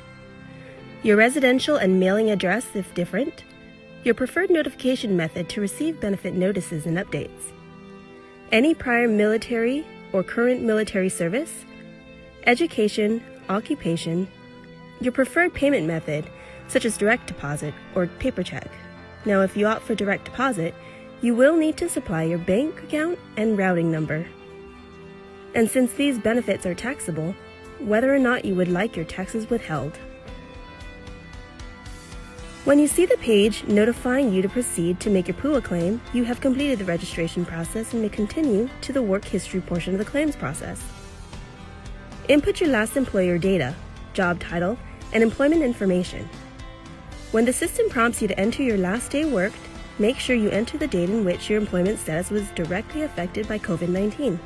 For example, if you were furloughed on April 1st, 2020, but have since returned to work, you will enter April 1st and not yesterday. Complete the rest of your work history information and add as many past employers as needed. Once completed, you will be required to certify that all information is true and correct, that you are responsible to keep informed of program benefits and reading program material, and that you acknowledge that any false statements are punishable by law and could result in a fine, imprisonment, restitution, and a loss of future benefits. Read through PUA's to-do list and take note of the following. Immediately file your weekly claim. Report all income for the week to include tips, commissions, and gratuities, even if you have not yet been paid. If you return to your normal pre-pandemic work hours or return to work and make over $494, you must stop filing a weekly claim. You must be able...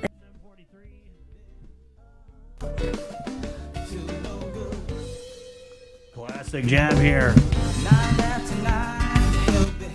You know when people talk about, hey, you ever heard that Party Molly song? Well, this is it. It's Big Al. My cello up to no good. Guam's favorite containing COVID. Hey, I want to thank Matson. We see that? Yeah. And unbagging. Do a little unbagging. So Bernie from Matson here, who's one of our proud sponsors here at KUAM, with a great donation of some masks. These are, I like to call these the duck face masks. Because they kind of go out, Jay. They protrude a little bit. That's the N9, is that the N95? Is that the N95 ones? That's quality stuff. Yeah, I think this is actually the N98. Okay. Oh, nice. Yeah. Upgrade. I just made that up. There are some more masks. There's a little antibacterial wipes. This is so cute. That is cute. Oh wait, does that have like a little chain there so you can put it on your keys? Ah. Wow. You put it on your keys. Maybe I'd put it like on my purse or something. Yeah. And then when it's done, you can put, a little... I would actually hook that into my belt. I know what he's going to put in that little something something. Ah. It's so funny because when I first saw the picture that was posted in our chat, I was like, is that a weed container? Yeah. This is going to be Bree's weed container. Whatever. Okay. And then we got hand sanitizer. There's more than one. Right. Yeah. Nice. So thank you, Matson. That's so Bernie, generous of you guys. And everybody over there, Phil. Thank you, because Bree was just giving me a lot of stuff about getting a mask from her every morning. Bree's been sponsoring my mask every morning. So thank you so much. 7:45. Let's go to the phones. We have, she's an outgoing senator now, Senator Regina Bisco-Lee, who announced yesterday that she's not seeking re-election. So, of course, we wanted to get her on and, kind of expand on this a little. Good morning, Senator. Good morning, Bree and Sabrina. Good morning, Guam. Good morning. All right. Let's just start right with it. So, again, not seeking re-election. Can you kind of go into the reason that you made this decision? Sure. It was a really difficult decision to make, and we all understand that public service, it really requires a lot. It requires a lot from our policymakers, but also from our families. And so I think the reality of my situation is that I am the wife of a full-time firefighter. I am the mother of 2 girls, and that really is, my primary responsibility. But I've been able over the past 4 years to attempt to strike a balance between my duties in my office, but also the needs of my family. And so I just really feel like, a wise woman once said to me that in terms of parenting, the days are long, but the years are so fast. And I think you can both understand where I'm coming from. You know, I blinked and my oldest daughter is 12 already. And so I just feel like these are really critical and really formative years for my girls, and I want to be focused on that and really helping them to achieve whatever it is that they want to do. But I also feel like my decision is really based out of my deep respect for the people of Guam. I have now a very, very intimate understanding of what it takes to do this job and to do it really well. And so I just know that, I have a lot of hope for hopefully the people that are coming in.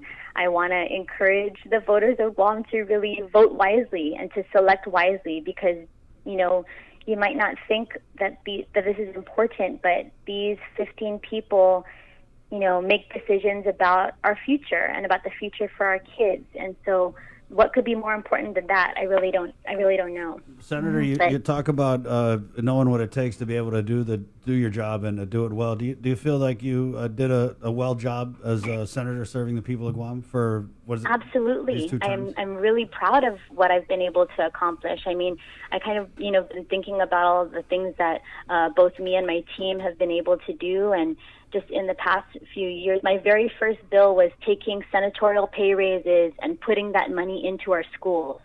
We did tax relief for small business. We updated workers' compensation for the first time in 30 years. We focused on workforce development and higher paying jobs for our people by expanding apprenticeships and protecting our environment and finding new resources for the first time in many, many years for child protective services, expanding bereavement leave. I mean, there's so many things that we were able to accomplish. And even in the last few months, it might not have gotten a lot of attention, but I really spearheaded efforts to get legislative operations online. So we had to navigate a lot of legal and technical challenges to be able to have these virtual hearings, to allow continued public access to our legislative process and ensuring that there was transparency there and that the public could interact with us. I think all of those things are extremely important. And so, I think I've done an excellent job in all of those things. Well, how would you respond? There's been a few comments here. We just got one on our Facebook. Senator Lee saw the writing on the wall. She did 0 to help the people of Guam as DOL committee oversight. What did she do to help the pandemic unemployment process? So there were a few comments where people were kind of saying like, oh, she wasn't going to win anyway. How do you respond to those? Well, I came in the very first election. In my mind, I was like, okay, well, this is kind of a 50-50 crapshoot here. I'm not sure if I'm going to get elected. And I came in, I think, 8th or 9th in that first election. In the second election, I actually did better than I did the first time. And so in terms of the labor oversight, we have had more oversight hearings than I think any other agency. Over the course of the pandemic. We're actually coming up on our 3rd oversight hearing. I think July 1st is when we have that scheduled. So we've been on top of labor. This is something that it's just a huge challenge. It's a huge undertaking to try to get something like PUA stood up in a matter of 12 to 15 weeks. And this is something that has been on the books for dozens of years in the states, and they're still having challenges, and many states still have not had PUA and unemployment benefits paid out. So this is not something that's unique to Guam, and I welcome those kinds of criticisms about the oversight, but the fact of the matter is that we have had oversight. We have had opportunities for the public and for other legislators to be very critical of DOL. And, we have had opportunities for people to call our office. Many people who have called our office, we've been able to connect them to resources to make sure that DOL calls them back. And we get those phone calls all the time. My number is 472-3455. And we've helped many constituents be able to connect to DOL and to get an update on their unemployment benefits. So. Senator, was there because I know that you said the decision was driven by your desire to spend more time with your family. Was there a point maybe in session or in carrying out your duties as a senator, where you just kind of thought, I'd rather be with my kids and my family? Was there anything? What did it have anything to do with? Because it's been kind of contentious a lot on the session floor. So what was that point? It has been contentious, but it's been contentious from the very moment I stepped foot in that place. I really feel like even in my past jobs, I always kind of evaluated, my time is very precious to me. It's the most precious resource that I have. And so any moment that I'm away from my children, I better be spending doing something that's important, that's going to have impact, not just for them, but for our entire community. Mm-hmm. And so, again, I will say that anybody who knows me, my core value is respect. And I have a lot of self-respect, but I also have a lot of respect for the people that I work with, that I work around, and that I work for. And so, again, I think that just, taking stock of the people that I'm around and just trying to be in an environment where I think I can thrive and do my best work, it's important for all of us at every stage in our life to kind of just take a beat, take a breather, and just think, am I doing the best that I can with the short time that I have? Mm-hmm. And so that's really where my decision is rooted in. So you plan on stepping away from politics, not seeking re-election, but are you really stepping away from politics? So would we, or should we, or anticipate that you may still be involved in some way? She's trying to ask if you're going to get a job with the administration, I think. Well, I absolutely will, always be doing something to help our community thrive. I think now that I have kind of cut this umbilical cord, I'm able to hear and see some of the opportunities that are available to me, both in the private sector, maybe with the federal government or in the local government. I mean, it's just kind of like really, in my perspective, it's been a little bit of a relief, and always kind of wondering, especially now, it's really risky to kind of be out of a job. But in the way that I look at it, I really feel like it's an opportunity for me to see what would be the next best step. Man, you say you're leave. It sounds like you're stressed out over there. I'm sorry? You said a little bit of a relief, right? That you made this decision. It sounds like you were really stressed out. Oh, yeah. I mean, this is not a job to take lightly or to laugh or joke about. I mean, this is a very serious job. And so many of those times, even when you walk out of the door, you're going to, go grocery shopping for your family, and, you get bombarded by people who have issues with streetlights or road repairs. They're having issues with trying to find a job or meaningful employment. Like, these are all things, and people in our community, they know who I am. They come up to me and they share their stories, and that's my job, and it never really goes away. And so for 4 years of my life, it's been a 24/7 endeavor. Right. And so I think the reason it has been is because I take my job so seriously. I know you mentioned federal government there, so I'm just kind of, can you tell us anything about any offers you might have already entertained, or? Yeah, well, as you know, I spent a lot of years of my life living and working in the Washington, D.C. area, and I was recently elected to be a delegate to the Biden, a delegate for Joe Biden for president. And so we're planning on, making our way over to the convention and participating in the convention. There's a lot of federal jobs that could potentially open up with the transition, and I'm really looking forward to knocking President Trump out of office and electing a new president, President Joe Biden.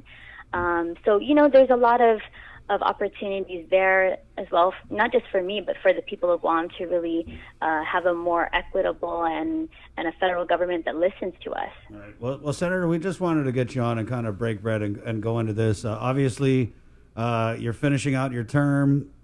You going out with a bang or a whimper? Mm-hmm. Oh, a bang. We have so much work ahead of us. I mean, there's just a lot of, while I still have this time in office, there are a lot of things that I want to pursue. I'm really trying to focus on what's within our control. And yesterday we had a public hearing for a bill that I introduced just really trying to capitalize on the hundreds of millions of dollars that are coming into Guam through military construction.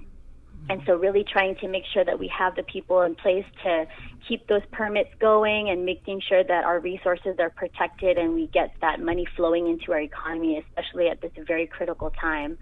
I also have a couple of climate change bills that I'm going to be rolling out. That's super exciting for me. And, I'm always just trying to do the best with what I have. And I really want to thank you for this opportunity, but also thank you, my family and my friends, my incredible team at the legislature for all of their work, and just really encourage the people of Guam to vote wisely. I think press releases are really nice, but you have to look at the effectiveness of our leaders. Which leaders are using these precious government resources wisely? And that's a charge for all of us. Make sure that you're registered to vote, and make sure that you are informed about your vote. Well, there you go. Thank you so much, Senator, and we'll catch up again. As you get closer to the end, and then obviously, if you're in the news for your efforts. Thank you so much. Take Senator. care. Wash your hands. Will do. Okay. There you go. 7:58. Guam's favorite. Talk about labor oversight. We wanted to bring Dave De La Sola from the Department of Labor on for a quick update. Thank you so much for the call, Dave. We're just going to give you the floor. What's our update for today with Department of Labor and the Pandemic Unemployment Assistance? Before I go, I just wanted to echo my support for Regine. I've been at this for 18 years with 3 different governors and countless legislatures, and I'll be the first to tell you that she was the most receptive senator that I had to work with. She listened. She championed a lot of our issues, from workers' comp to apprenticeship. I'm telling you, she was the best senator that championed whatever my issues were with workers' comp or with Department of Labor. And I'm sad that she's leaving us. I thought she was one of the good ones that are down there. But besides that, I came here to let you know that we batched our second round, and it is sent to DOA about $36 million worth of claims that will cover the 2nd, 3rd, and 4th of June. It will take a few days for that batch file to get to the banks, so I just want to get everybody the information to be ready for that next batch. I do want to let people know, because after that first batch went in, that there were some, of course, electronic funds transfers that were returned because of either the accounts were closed or the wrong numbers or this or that. So I just want to reassure the public that if that is the case, the automatic default mechanism for a return EFT is that it'll be eventually turned into a paper check and fill out to the address that's on the claimant's application. Okay. So don't fret that if you got a return EFT notice. Do you have a number on how many were returned? No, I don't. It's just it takes a little bit of time, and I do know that there were some, not very many, but there are some, and I did hear that some of them it's not unusual because they missed the number or maybe their accounts were closed for one reason or another. There's when you're dealing with thousands of claims, you're going to get a little bit of everything. Right. So, Dave, can you tell us the dates that have been put out, or what date are we up to? We're up to the 4th of June. 4th of June. So the 2nd, 3rd, and 4th, and then whatever was cleaned from the first batch was also included into the second batch. Mm-hmm. Can you confirm if anyone's received their direct deposit? Everybody. I mean, I'm getting, all banks everywhere, and everybody. It's out there, and everybody, that was getting it should already be in their banks. Right. Mm-hmm. Can you refresh my memory? What was that first installment of money we received to pay out the PUA? the first allocation Yeah. was $276 million. Dave, when you mentioned the date, is that the date when they first filed, or is it the date when they were cleared when of that unresolved? claim was Okay. when their claim was accepted, Okay. and so they could have had some issues and it was fixed, but they still kept that date of when the claim was initiated and finished. So yes, we're paying in, first out, and no particular order other than the dates. And I'm hoping, as I mentioned to you last time, that we are trying to get we had like 9 different fraud prevention measures that we've been working with the software vendor and USDOL that will be hopefully put into the system, and that will help us increase the integrity of the claims, and hopefully the next batches that come up shortly will include more claims and longer period of time, because right now we're going through high sampling rates to test and look at claims to make sure that they're clean. And we are getting people who are calling in. I appreciate it. That they thought that they've made mistakes. I don't want to take the island take it lightly. This is federal money, and if you got more or you put in misinformation in on the claim that might have gotten you more money than you should have, then you should report it to us. Don't wait for the Inspector General to come down and find it. That's the last thing you want to do is mess with federal monies. And but my job is to try to balance getting it out to you and making sure that the integrity is in the program. Well, no, I was just going to clarify. So 35 million Monday, 36 million today, for a total of about 36.5. So about $71 million going out in less than a week, right? That's whatever the math is. Yes. Yeah. Wow. Okay. All right. Good job. So and we'll just keep processing it. Please, people be patient. I know there's a lot of people who made mistakes on their applications who are not happy because they're trying to get it fixed. The application is very firm that once you submit and there's mistakes, it's not very easily changed. Right. Yeah, I was talking to somebody a lot yesterday. of work. Right. Yeah. Yeah, and it's just like your income tax. When you turn in your income tax, you just can't say, Reverend Tax, can I have it back real quickly? I made a mistake. It's not easily changed, and that's why I encourage everybody, when you're making your claim, to have all the information around you and be sure to take your time and make sure you're in a quiet period and fill it out very carefully, because mistakes are not very easily changed. We do have a question from one of our people watching on Facebook, and they want to know, can you ask, why is it showing stimulus deductions of $540? Stimulus deductions. Can you ask him why it's showing stimulus deductions of $540? Number one, this is not stimulus. Right. This is PUA, and the only deductions that are in there are when you click and you opt to have taxes taken out. I think it takes out only 10% of the tax. So maybe check your settings. Our commenter should check his settings, maybe. And then eventually you will be taken out for child support, of course, if you fall into that category. Right. Okay, Dave. But other than that, it's full. But thank you very much. Yes, thank you. Wash your hands. Senator Regine, the best of luck in her future endeavors. Okay, Dave. Thank you, guys. Take care. Yeah. Bye, Chris. Appreciate it. Bye. Wash your hands, 804. Good morning. We're KUAM-FM, Agotni, Guam. It's the KUAM News Takeover Guam's favorite. That was Labor Director Dave Delasola, who called up just to give an update. He just called. He's like, hey, I just want to give an update. So I definitely appreciate that. And good morning to our viewers on KUAM TV 11. Good morning, Guam. Good morning. And that was actually a really huge update with $36 million, you said, processed for June 2nd, 3rd, and 4th. So $71 million total. $1 million has been paid out. And we're pumping it up like that, but I saw a Facebook post for a friend of mine. People are getting big amounts, like $10,000, $13,000, $8,000, $9,000. But I saw a Facebook post.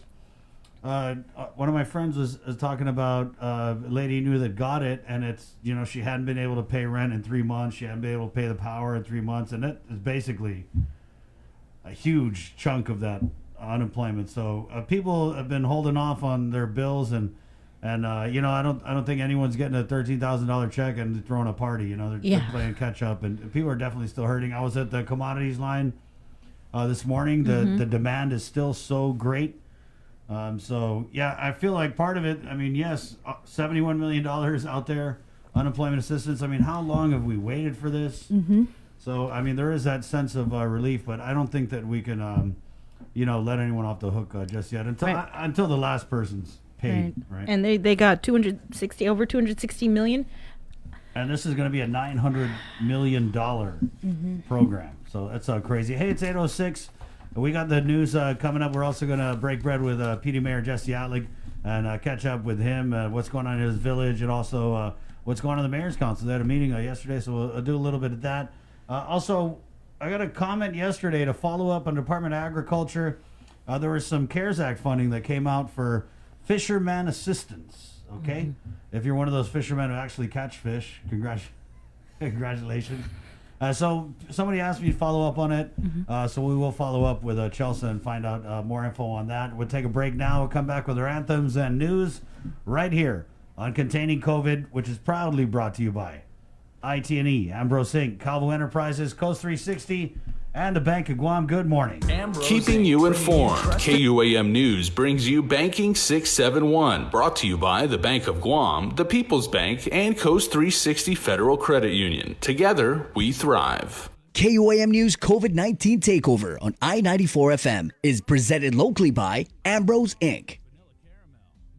GU Self-Storage, conveniently located near the Harmon McDonald's. We offer affordable rates, online payments, and auto bill pay for your convenience. Plus gate access daily from 6 a.m. to 9 p.m. Call us today at 648-7867 for more information. With the new challenges we're all facing, First Hawaiian Bank wants to make sure you have access to your financial world. With FHB Online and our mobile app, we hope to make banking the least of your worries. Visit fhb.com/digital.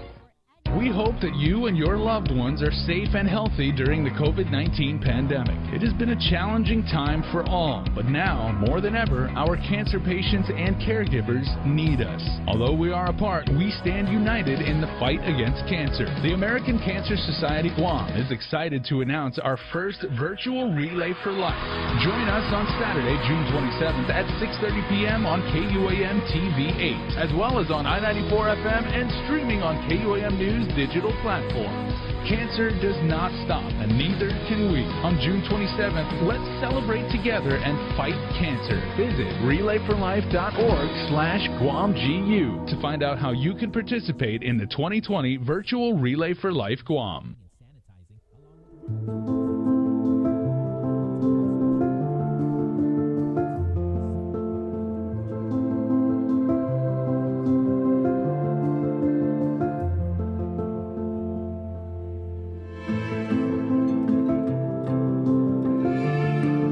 Healthy. Be informed with IT&E. It's not always easy trying something new. Sometimes you have to help your loved ones along. Nana is so used to her weekly trips to the bank that going online can be a little scary for her. But her grandson knows that banking online is safer and easier, so he's teaching her how to get started using Bank of Guam's online banking videos. Teaching is one way to show our loved ones we care, keep your family safe at home, and show them how to bank online. Find easy-to-use online banking tutorials at bankofguam.com or on our Instagram and Facebook pages. Bank of Guam, member FDIC. Located in Tamuning across the Lupang Beach Tower. Call us at 649-4581. Victoria Printing and Graphics. Ha'afare. When it comes to applying for unemployment benefits as it relates to the Pandemic Unemployment Assistance and Federal Pandemic Unemployment Compensation programs, the first thing you'll need to do is create an account and register on HireGuam.com. Utilizing this button rather than the Not Registered button at the upper right login box will ease the pool registration process as it was built specifically for the pool program.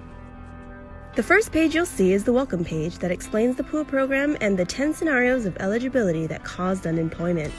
Read through it entirely, and if any pertain to you, click Next. Input your social security number and then re-enter to confirm.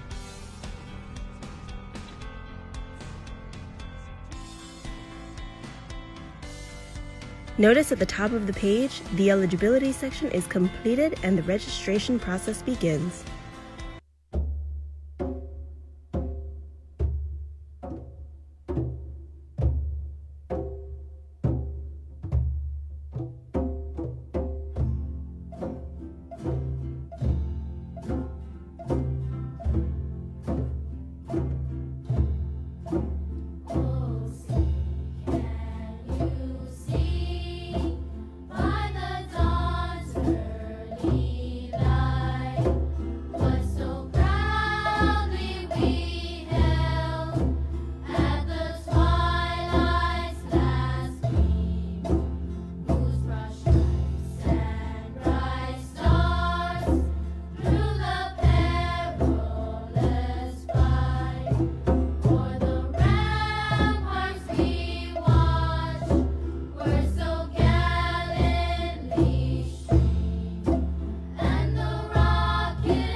Vanogita moru purita nonda kantai mantunat nyagi toru ilugar para honra para gloria abibai islasen para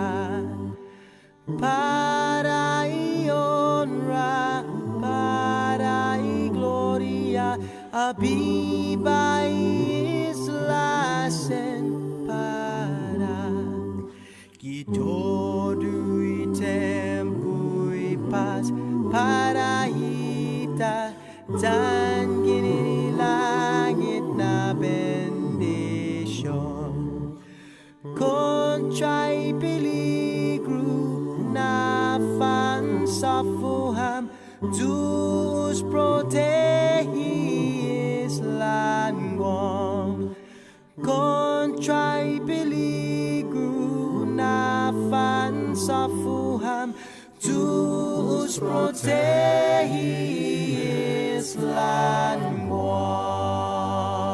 languam. Be healthy. Be informed with ITD.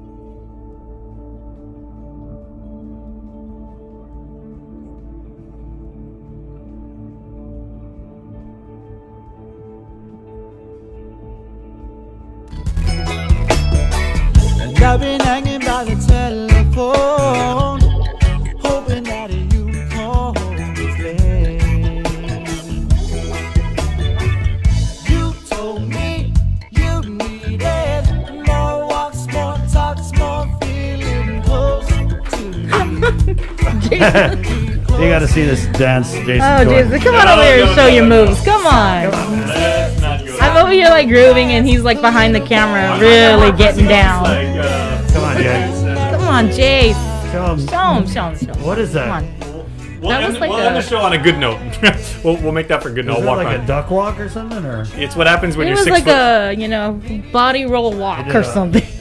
Yeah, it was a combination of every TikTok dance put together in one awkward movement. And then all I heard was the flapping of your Scots. Yeah, it was my failed attempt to be in any way cool or suave or debonair. That says tomorrow's Jason gets the Scots.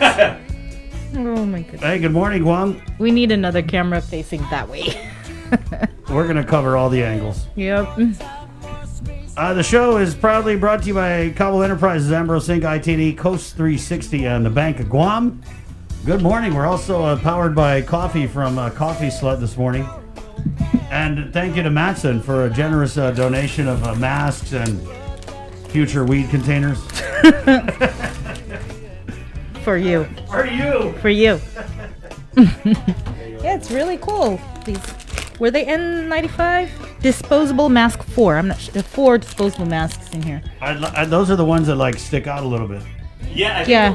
the ones that go on like, I think they said it's like on the label it says like 3 dimensions of ventilation or something like that. Oh wow! So it increases your airflow. Yeah, and it basically it doesn't like ride right up on your lips. Man, let me tell you a funny story.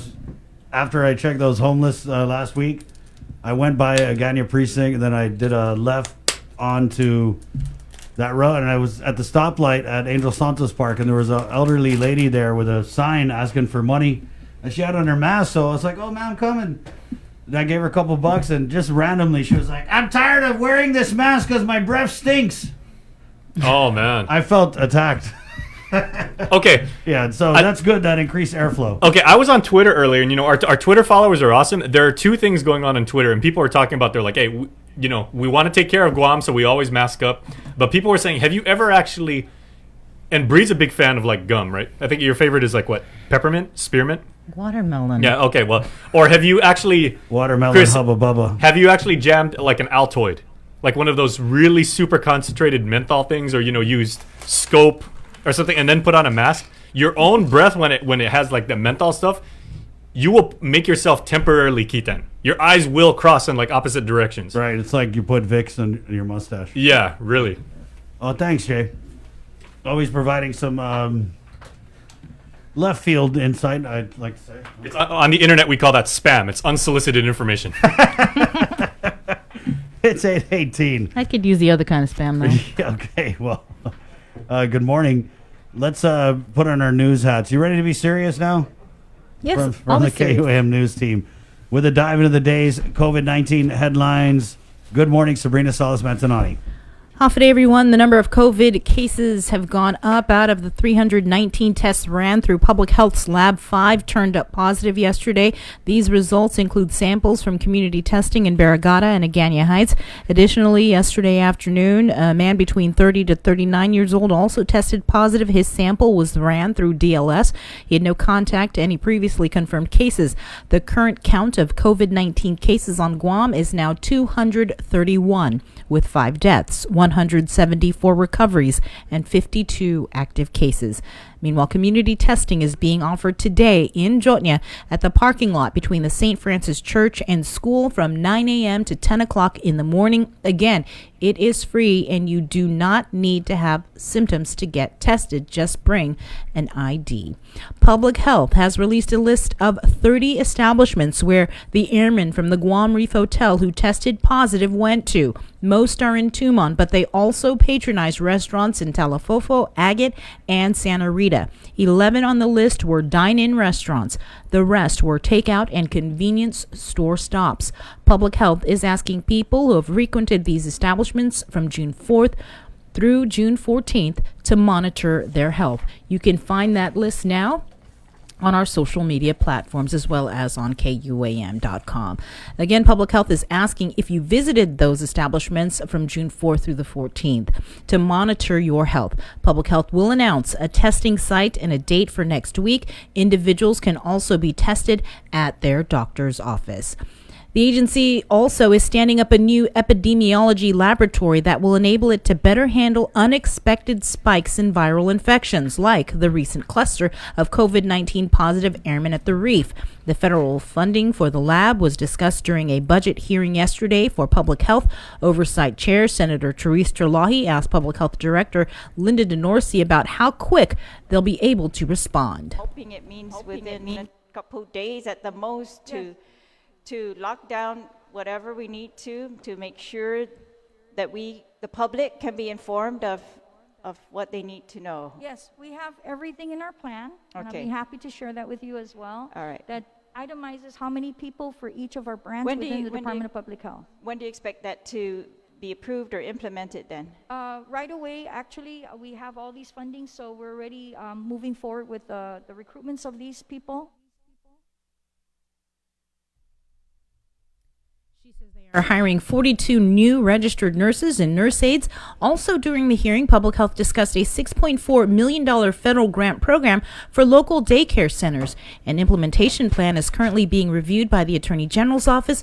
Once finalized, Public Health will make an announcement explaining how daycare centers can apply for the grants. In the meantime, the Guam Memorial Hospital is appearing before legislators today for their budget oversight hearing. We're now going to go to Saipan, where Tomas Manglonia is joining us live from Saipan. Hi, Tomas. Good morning, Bree and Chris. Here's the latest from the CNMI. A passionate plea by Senator Sixto Igasomar at the Senate Committee on Fiscal Affairs meeting yesterday. He spoke of expenses and funds from previous disasters and some concerns for the projections of the next budget as COVID-19 still impacts the economy. Take a listen. Expenditures that are not reimbursed, we've seen those. For me, I really want to hone down onto the details. I do hear that we have issues, we have problems. I want to know why. And I would like, and I know the governor's doing his best, and everybody handling the disaster is doing their best. But for me, I want it to be a very, very strict benchmark. If you can't fix it and you can't solve it, you're fired. And I say that because it means to me, we remove all drama and we stick to the issue. I don't want to excuse this. If you can't figure out what caused the delay of the reimbursement, you're fired. If you continue to encumber the CNMI for expenses that the governor may have given you authorization, but you've expended outside the parameters, you're fired. I need these answers. The secretary needs these answers. The secretary needs to give these answers to the Senate and the House, fiscal committees. So I really want all that. And that's how I want it. Because just as US Congress really dwells on these things, you can't just spend any money out of the US Congress without having sessions and sessions and sessions of making sure that we spend that money accordingly. So I agree with you. I just don't understand why I have a resolution here. There's a lot telling me, no. I'm sorry, but this ain't no crackerjack. We are in a serious deficit, and I hope that we have a much stronger, longer conversation and encumbering the CNMI further until we see all these documents. And I'm pledging I will not support anything that will allow us to spend money without actually knowing everything that I just mentioned. Because I feel like we are in a movie and that we are about to approve an appropriation for a toilet tissue procurement, but it will be used for some side secret military project, right? This is what it's sounding like. And we've seen a lot of movies like that. So this is for, it's for all these. Okay, I believe you. But what are they actually, as you said, Secretary? And as Vinny pointed out and JT pointed out, what are they exactly? We cannot continue. We have a bond situation. We're having issues with that. We're trying to secure the revenue for this. Is this going to be a revenue source, an actual revenue tax source to pay this? Whose money are we going to take to pay this?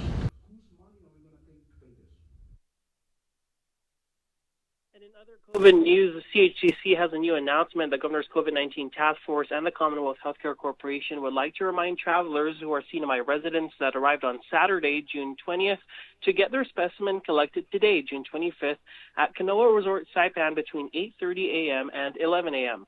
Travelers will have the option to drive through or walk in the marked testing area and are advised to bring a photo ID, bring your confirmation number, wear a face covering, and travelers who want to be swabbed in their vehicle must sit next to a window that rolls down. They add that in the press release, results will be sent to the email address they provided on the CNMI mandatory declaration form. Travelers who do not show up for their appointment will be contacted by the Department of Public Safety and may be brought to the designated isolation facility for testing and isolation. The following fees may be assessed according to the Commonwealth Healthcare Corporation. There's a $500 penalty, up to $300 for laboratory testing, and $400 of a nightly fee at the designated isolation facility for those who do not show up for their appointment in the CNMI. I wanted to provide the latest numbers from the Commonwealth Healthcare Corporation's dashboard. The CNMI as of June 24th still stands at a cumulative number of confirmed COVID cases at 30 with 2 deaths, and the community testing initiative has tested over 7,000 people on Saipan, over 400 people on the island of Tinian, and over 500 people on the island of Rota. We're expected to hear the plans for village-based testing in just the next few days. Green Chris, that's the latest making news here in the CNMI.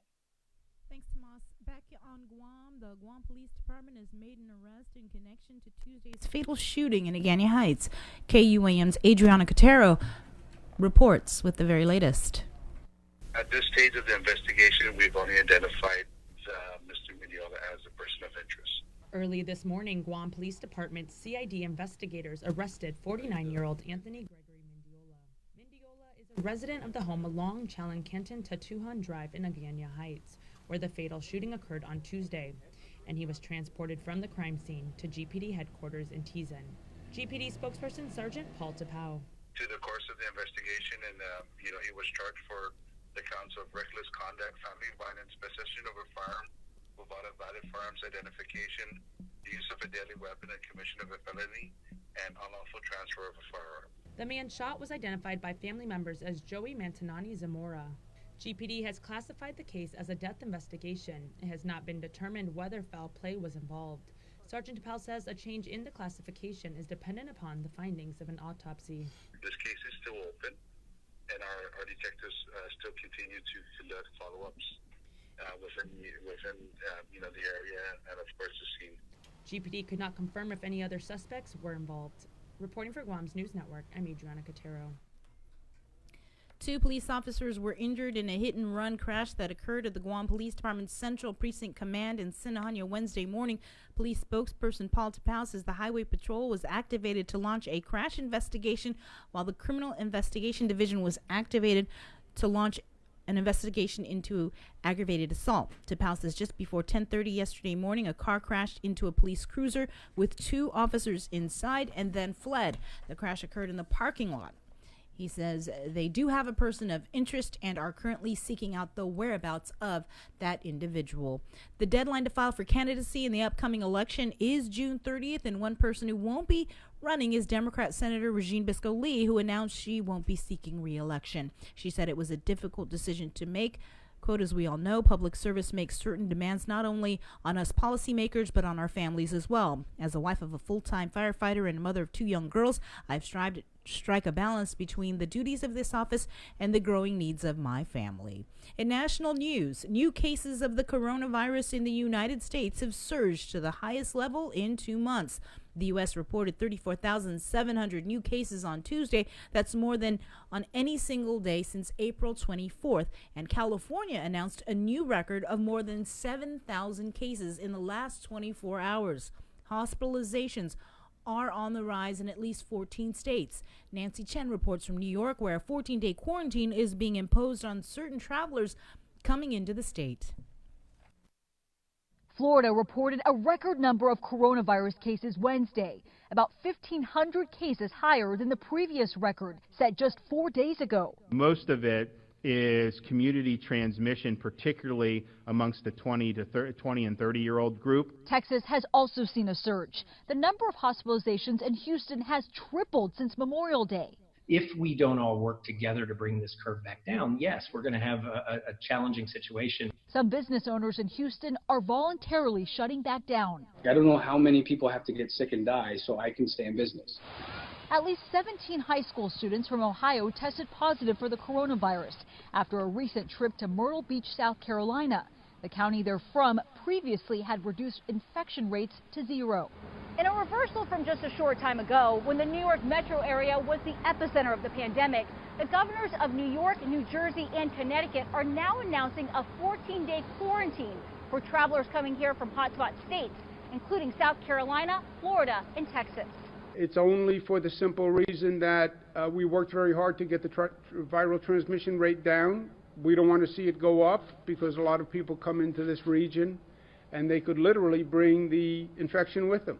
And even though New York is slowly reopening, officials announced they're canceling the New York City Marathon scheduled for November because of coronavirus concerns. Nancy Chen, CBS News, New York. The other hotspot states subject to New York, New Jersey, and Connecticut's 14-day travel advisory are Alabama, Arkansas, Arizona, North Carolina, Washington, and Utah.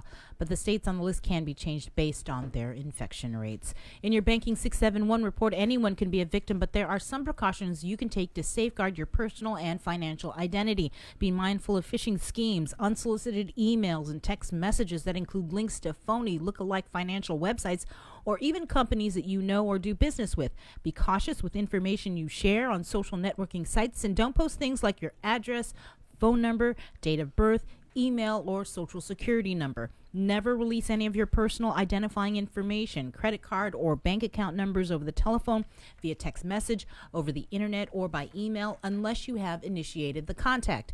It is also important to pay close attention to your surroundings, whether at home or while you are out and about. Do not leave credit or debit card receipts lying around or in shopping bags.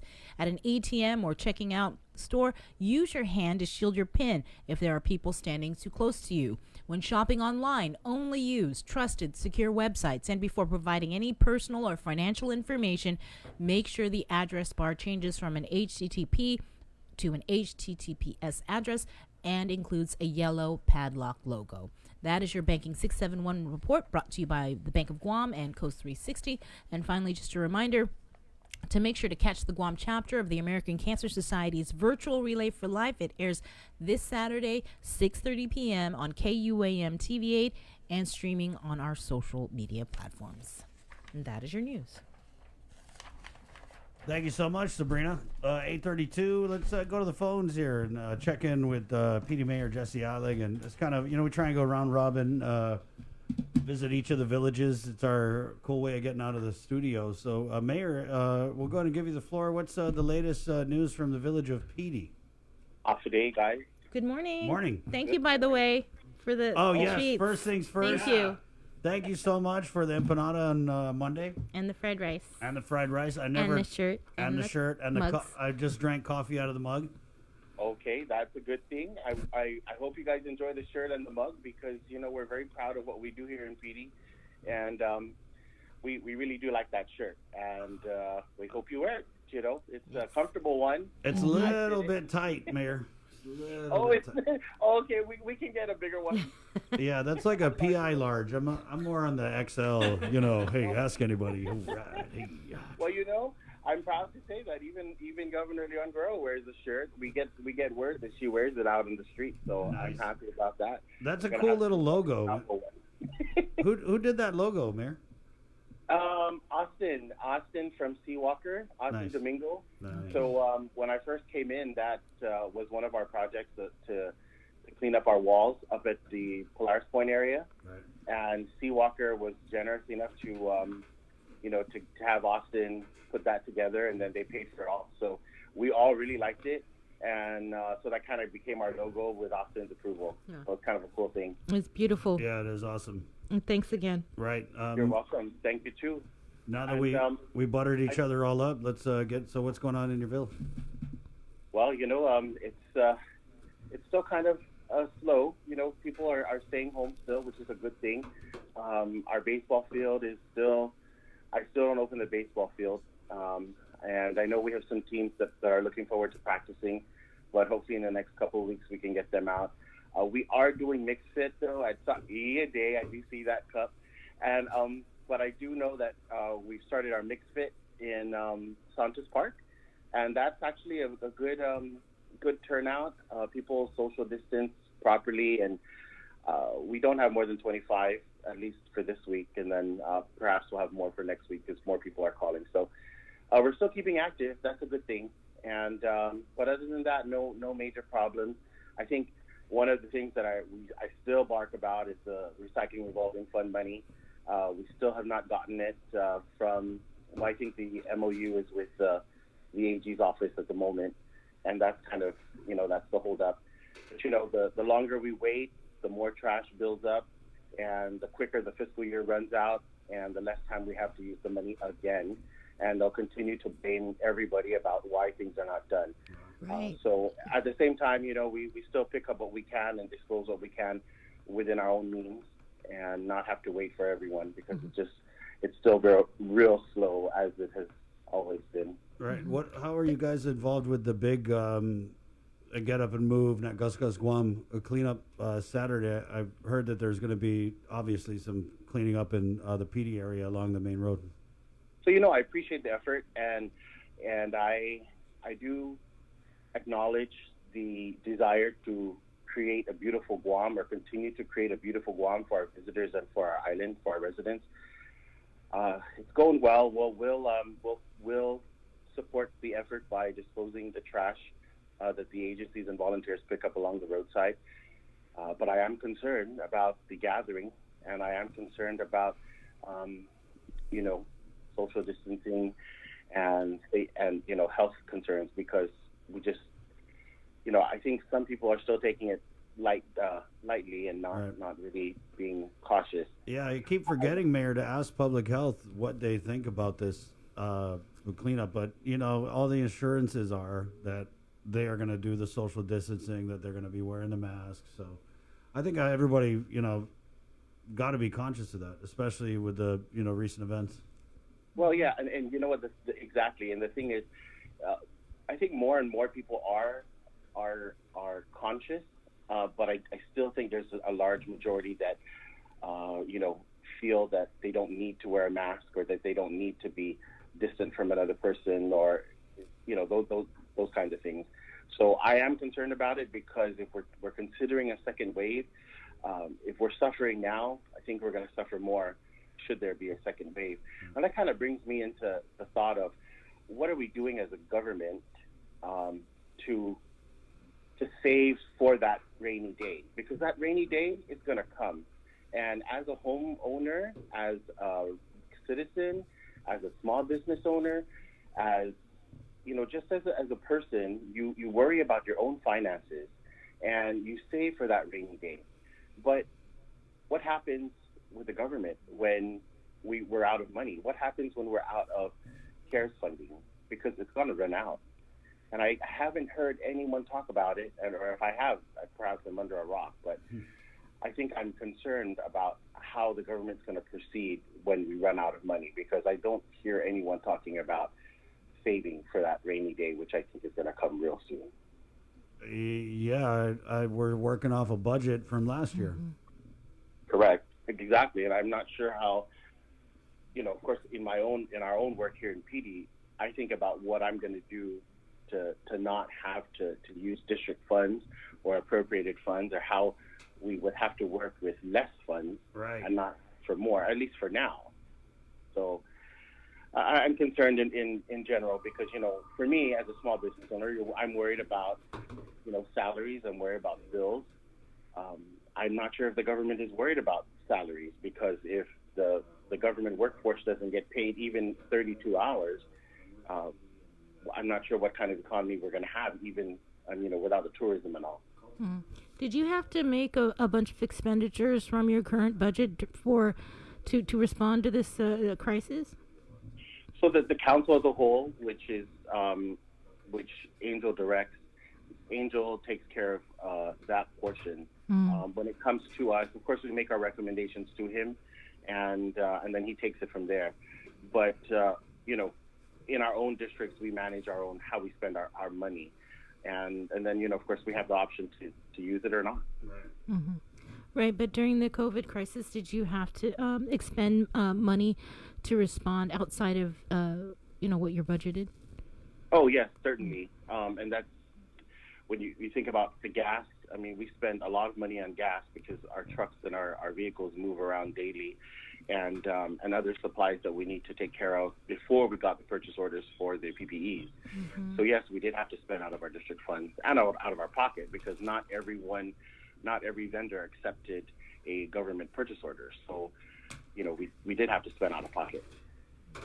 So are you experiencing a shortfall? Well, no. For us in PD, we're okay. In general, I'm sure we will, but for us in PD, we're okay. And how are you anticipating these very real shortfalls to affect the operations in your village? Because you said you're already kind of thinking about ways you can do things without having to rely on that funding, that budget, which is definitely going to shrink. I mean, they're going to, let's be real, they're going to cut you. You guys are going to get cut, probably significantly. Well, and Chris, Sabrina, the reason why I always push to look for alternative funding sources is because of this situation. And we're grateful in the village to have partnerships with GTA and other businesses where we collect rent.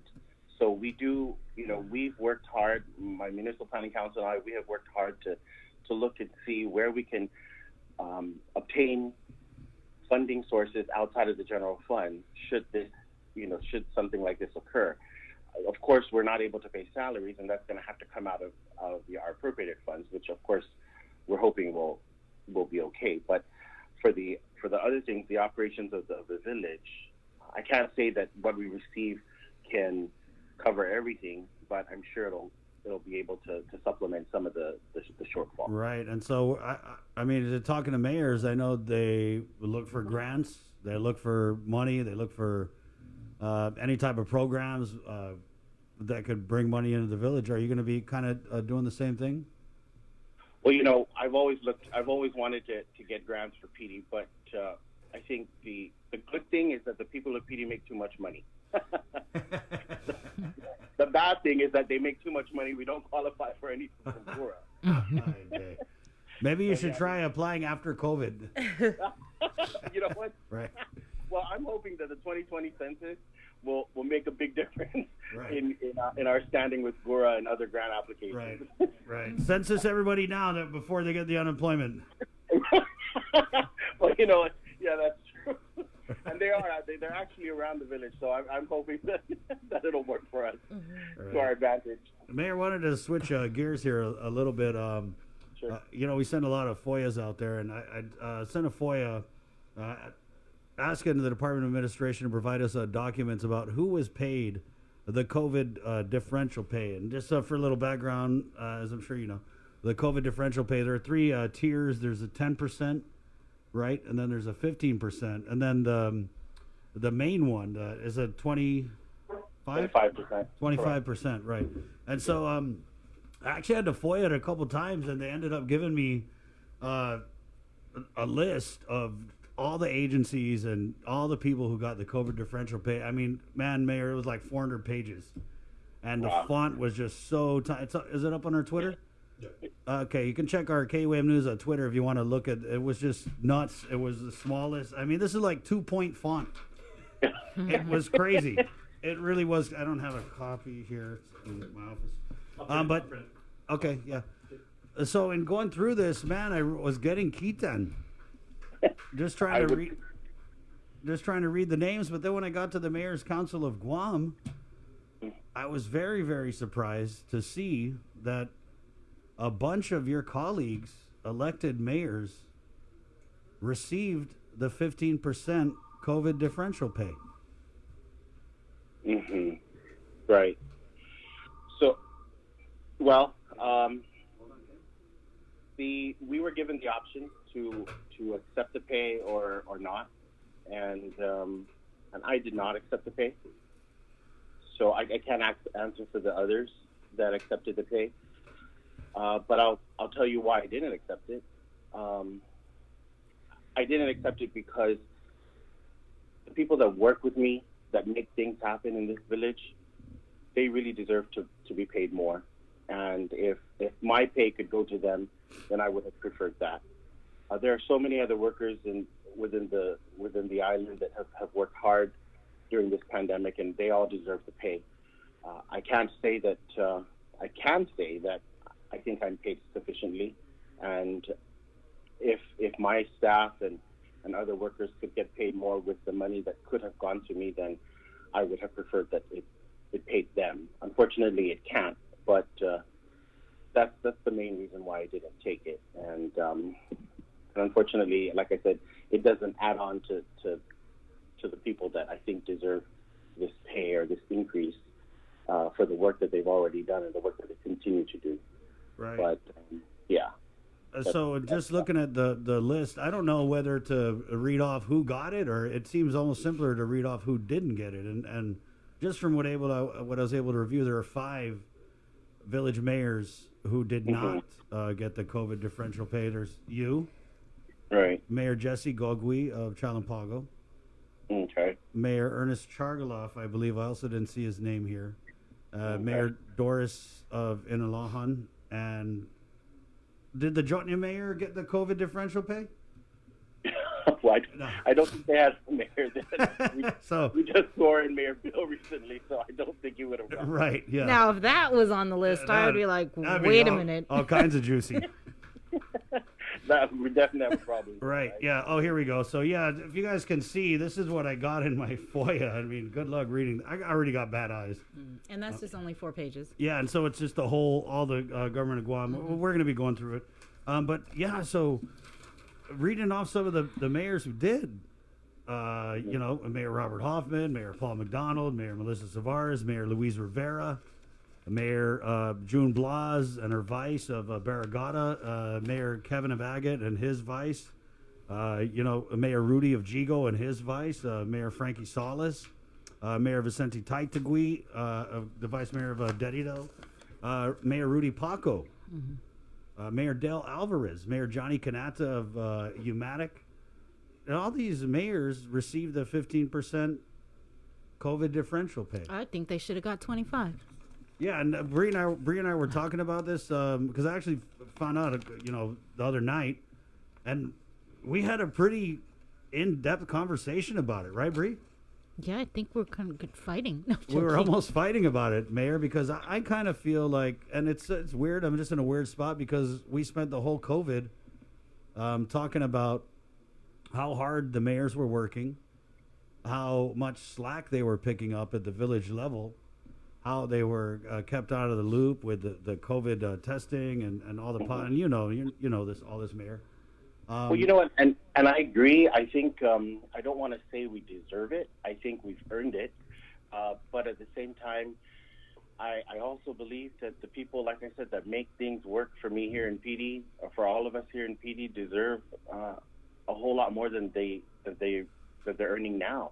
Yeah. And and again, giving up my pay is not going to increase their pay, but at least for my team, at least it shows them that I know that I appreciate them more, because they truly deserve what they're earning, or actually they deserve more, quite honestly. Right. But I just feel like there's so many different things going on with the pandemic, and I'm sure you covered one of our meetings, and our pay was not the first thing on our minds, for sure. Right. None of us questioned what we were getting paid and how much we were getting paid. We didn't even know we were going to get paid anything extra, but we just did the work because we care for our communities, and that's why we were elected. So at least for me as a mayor, it's more that this isn't part of my service, and I appreciate that people recognize our work, because we have been working since day one, and we continue to work. And there's not much more I can say about that, quite honestly, because it's not going to change. Right. Now, if we didn't have as far as the pay difference, I mean, if we didn't have to follow the executive order with the 10, 15, 25%, I'm sure the pay would have been different, and it probably would have been more.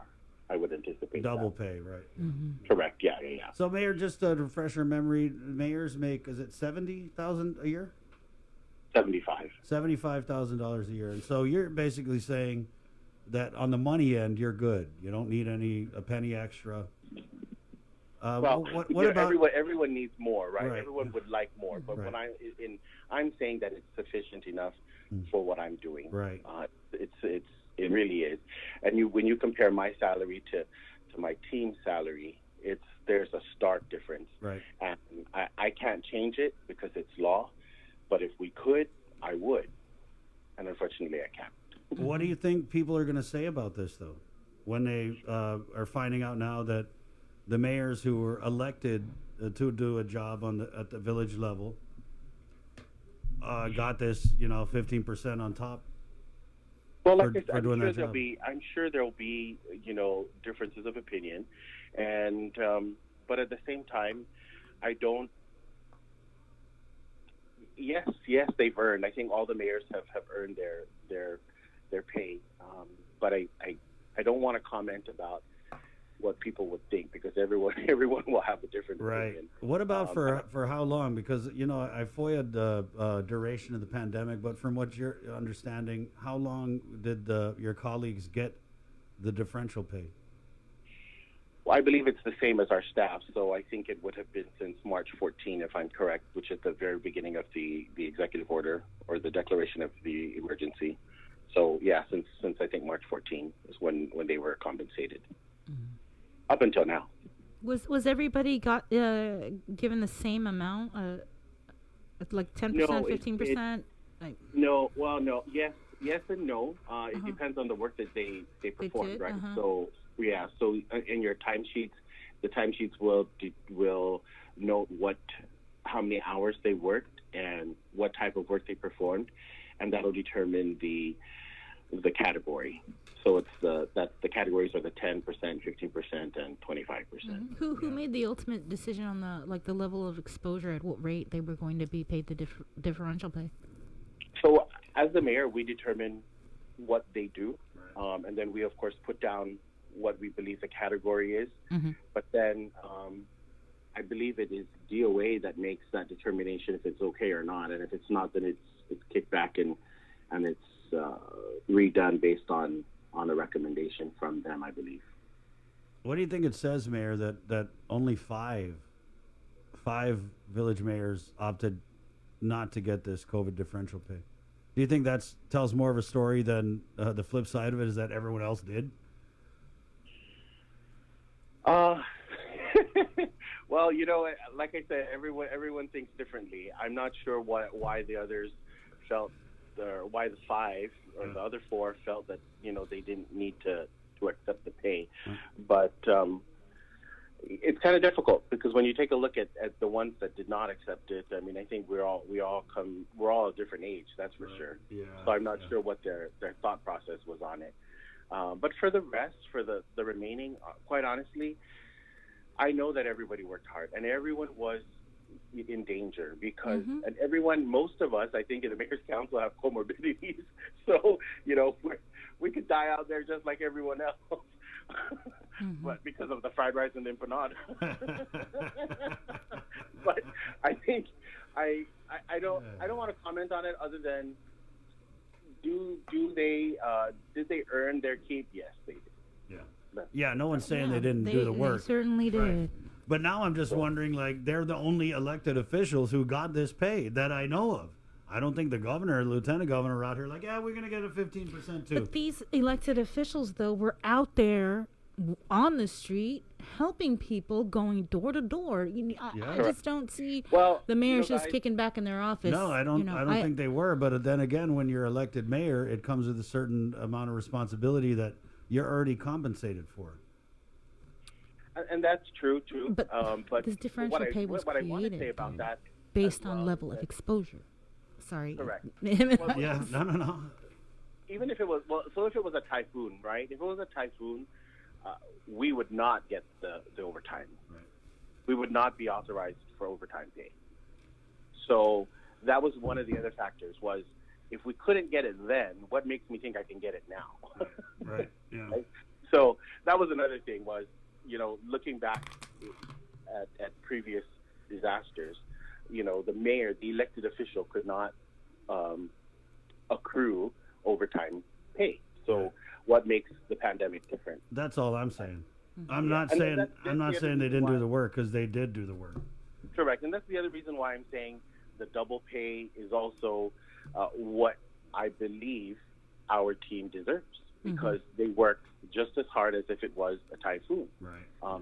And probably even worse now, because they could actually contract, the virus. Right. And you know how we feel about double pay. I mean, we're all about that double pay, because it's what it's what is written is why. Correct. Yeah. Correct. And that's what I'm saying, and that's what some of us are saying. But the executive order is overriding apparently what is written. I mean, we got Angel coming on in a few, so interested. to see. Executive orders don't trump the law. Right. Yeah. Thanks. Well, and that's why I made that, and that's why I wrote to the governor about it, was because I wanted that noted that they do deserve that pay. Right. Yeah. Well, I'm pretty sure your WhatsApp's going to be blowing up after this phone call. Peace. The mayor's going to be like, "What the hell, Mayor Jesse?" No, and I mean, let's just be real though. People are hurting out there, right? People are hurting, and it's just not going to be a good look when they see that. Because I remember there was a mayor's council meeting where Mayor Savares she went off about, we never worried about our pay, but then come to find out the whole time they were getting the pay. And that's exactly why I didn't comment about that. Mm-hmm. I still would like to see this entire list. Yeah. No, and see who else got this pay. Amen. And what agencies they worked for. And I did take some notes. There are some notables. But, you know, with Mayor Savares' remarks, and I agree to some extent that we never argued about pay. We did not. We didn't consider what we were going to get paid, if we were going to get paid any differential pay, but we were.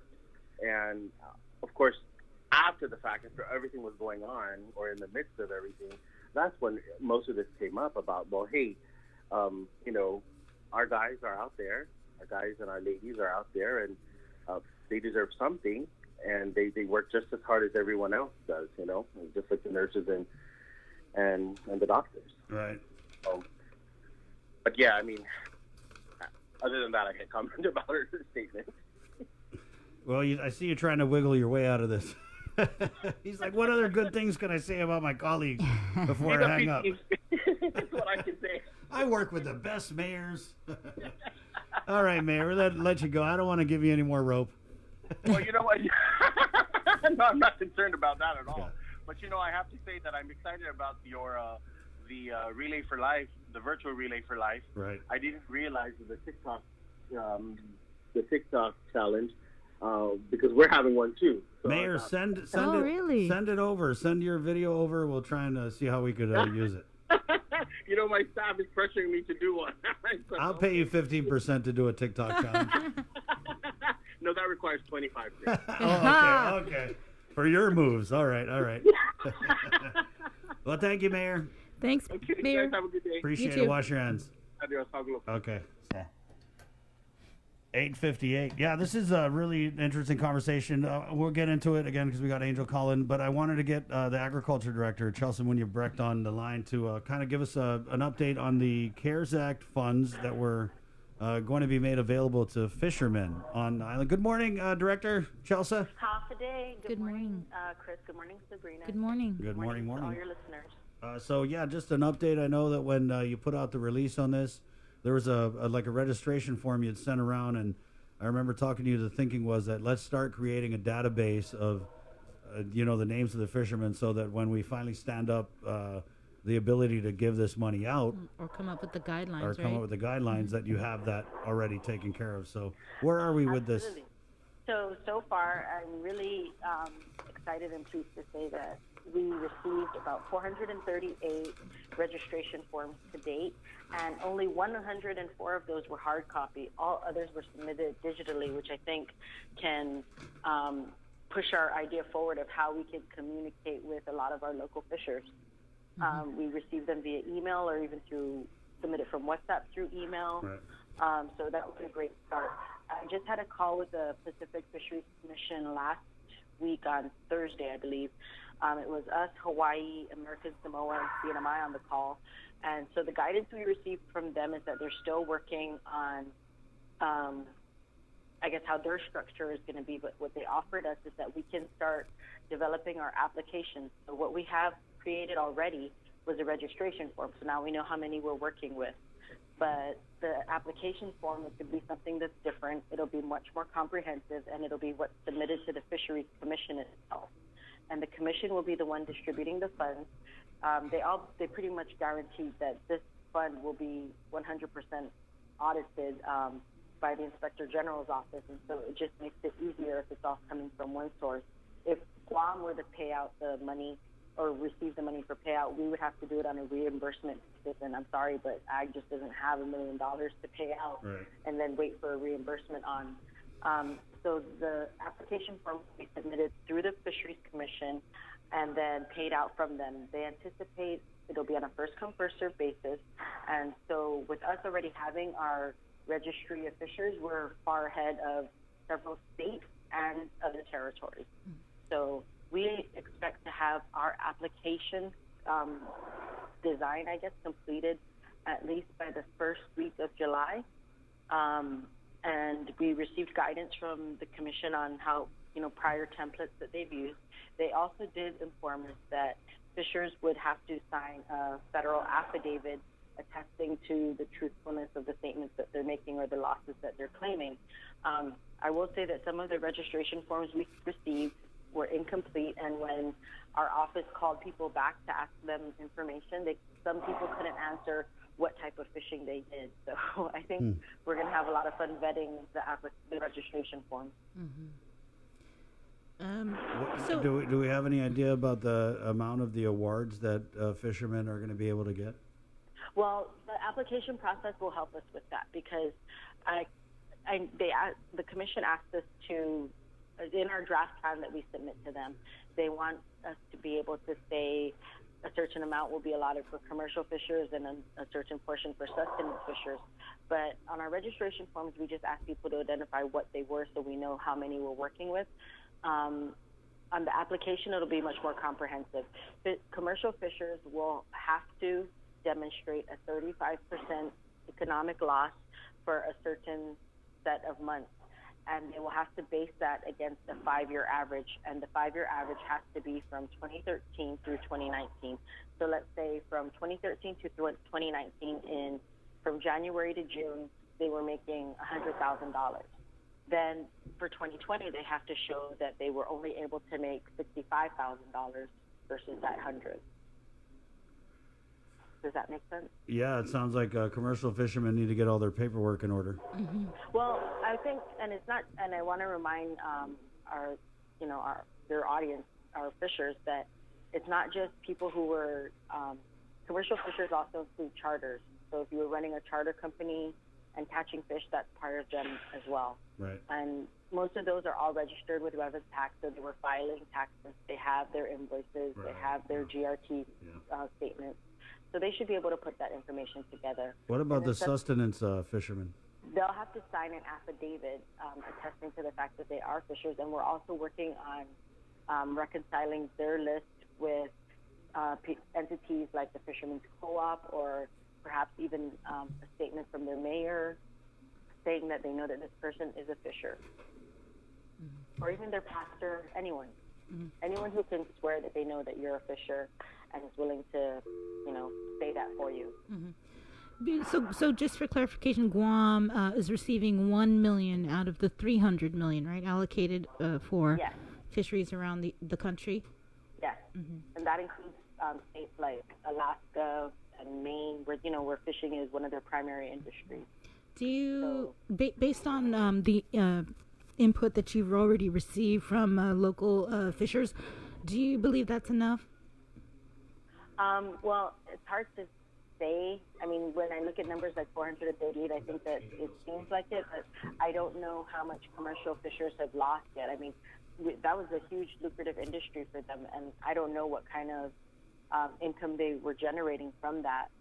So we'll be able to make that. And actually, what I do want to say is that the reason we were given $1 million was based on economic data that had been reported prior to, I guess, commerce through commission. Right. So Guam needs a louder voice in all of these proceedings, and we need our fishers to help us provide that data. This is sort of tied to the same issue that happened with the bottom fishing and how there was, threats of fishing allocation limits being put on. It's because we are not able to provide them all of the accurate data. So these decisions are being made based on past information or the information. Right. So you're basically saying if we had the complete data, we could have got way more than $1 million. If the data supported that, then yes. Right. Yeah. And I think part of that is that we need to be able to quantify how it impacts sustenance fishers, or quantify, the people who sell fish or give fish to their families, and the people who sell to the fish markets. We're not collecting all of that information yet. And if we can, and if we can create this relationship and have, a trusting exchange of information with the fishers, then we can provide more accurate information to federal entities that provide funds like this. Is there any sort of a target deadline for you to get the payments out? We asked that same question of the commission, and they look at a turnaround time of at least 2 weeks. So, but that's if we're earlier in the process. I mean, if we're the last ones to submit our applications, then people are looking at a much larger time frame. So that's why we're pushing to have our application at least ready for the community by the first week of July. And then when the application is done, we share all of that information, and they can submit it directly to the commission. Is this a local commission or is this a federal commission? No, this is a federal commission. It's the Pacific Fisheries State Commission, so they oversee the territories and West Coast states. Okay. So it still could be a while. I don't know. I mean, they were pretty, in the conversation that we were having with them, it was just, they highly emphasized getting our process done sooner rather than later. Because I don't want to be the one that comes in after all of the other states. Right. With, where they have like thousands to, possibly millions of, I don't know about millions, but, several Yeah, but they hundred throw their thousand fish back, so. And so we just want to get Guam in there first. Right. All right. All right. Anything else? Mayor. Did you get the COVID differential pay? Because I didn't see your No. name, but it was okay. No, I did not. Okay. But I also know that there were those of us who, I came into the office, I did a lot of work from home, and I came into the office, but I didn't bother turning in a form to claim that either, just because I think there are people who deserve that money much more than I would just for coming into my office to do my job. Right. Okay. Well, thank you for that, Chelsea. But I do want to say our deputy works super hard every day at the COVID facilities too. Right. Yeah. So the deputy Adrian Cruz got the 25% because he was. No, he didn't. Are you sure? I'm sure. Pretty sure. I think that's what my FOIA said. I can double check it though. Yeah. Either way, I know he was there every day working with people who were either positive or testing. And that's why he would be entitled to the 25%. Yeah, I mean, we had a great conversation about how we would divide our duties, and he said, you just take care of the agency because you have kids, you have a family, and so I felt like he was kind of willing to take the hit for me if he needed to. Yeah. For all of us, so thanks to him for that. Right. Well, thank you for the info on the fisheries. All right, thank you so much, guys. All right. Take care. Take care. Wash your hands. Every day. Okay, bye. There you go. Director of Agriculture. So first week of July, those fishermen friends of mine, if you haven't got a hold of agriculture, figured out how you can be part of their database, she's right. There's just gaps in, the information that we can provide to the federal government. And this, at the end of the day, this is the effect of that, is when we don't register or sign up or otherwise tell people that, hey, this is what I do. I'm a fisherman. We end up getting shortchanged. So go sign up, okay? 909. Let's keep it going here. It's containing COVID. Again, we're KUAM-FM. Agatni Guam. We'll stay on the phones and we'll go with the executive director for the Mayor's Council of Guam, Mr. Angel Sablan. Good morning, Angel. Hey, good morning. Hi, Angel. So we'll just first start with there was a meeting yesterday, right, for the council. Do you want to just kind of go over what was discussed in that meeting? It was a meeting yesterday, actually. It was for GDOE to relate to the mayors their plans for opening up the schools, and our meeting with the Island-wide Beautification Task Force of what we're going to be doing this Saturday, and then a meeting with our own senior center staff and adult daycare staff for the eventual reopening of our centers. Right, and I know that Mayor Hoffman had told me something about that. So what can you tell us about the eventual reopening of the senior centers and the adult daycares? Well, at this point in time, we still do not know when we open. It's probably until we get into PCOR 4, but in the meantime, we are trying to... PCOR 4? Well, the Armanamco are the most vulnerable, so we want to make sure that they're in a place where they can be safe, and we can be sure, too, that we're providing them an environment where their families can feel comfortable that their loved ones are being taken care of or are in a program that they don't have to worry whether they're going to, be subjected to this COVID. So, in the meantime, what we're doing is we're putting together a plan as to how we're going to open, whether it's seating arrangements, whether it's retrofitting our centers. But it's not that if we're not open that we're not doing anything. We're actually putting a plan together to see how we can continue to engage our seniors. In this time of isolation and being alone is not a very good thing for them. So we're trying to make sure that we still communicate with them. Our centers have been told to call them daily, speak with them daily, ask them how they're doing, whether they need anything, whether they have food ready for them, whether they need medication or things like that, so that our elders can feel like somebody's still out there that cares for them, even though they're not in the center where they mingle around with all their other friends that usually come. We feel that even though we may open someday, that we will probably not be able to get all of them back, simply because probably they fear that, or they're not sure that they want to come back into a situation where they may get infected. So we're putting plans together, maybe like a Zoom bingo, maybe an exercise class, a field trip for them, and things like that. So, yeah, we're that's how we got together to make sure that we keep being in touch with them, even though the centers are closed. Yeah, PCOR 4 could be a long way away. Because that that's could be next year. And that's when we have a vaccine. And there's no masks. Mm-hmm. Right. And talking about masks, the Manamco, it's very difficult for them to put on these masks or to wear it all day long. So these are the kinds of things that we have to consider. But like I said, we're keeping that feeding program going, our care calls to make sure that we get in touch with them every day is being done. But we're working together to find out some other ways that we can engage them and make sure that they don't feel alone or left out. Okay. I wanted to follow up on the recycling revolving fund and the MOU that's before the Attorney General's office.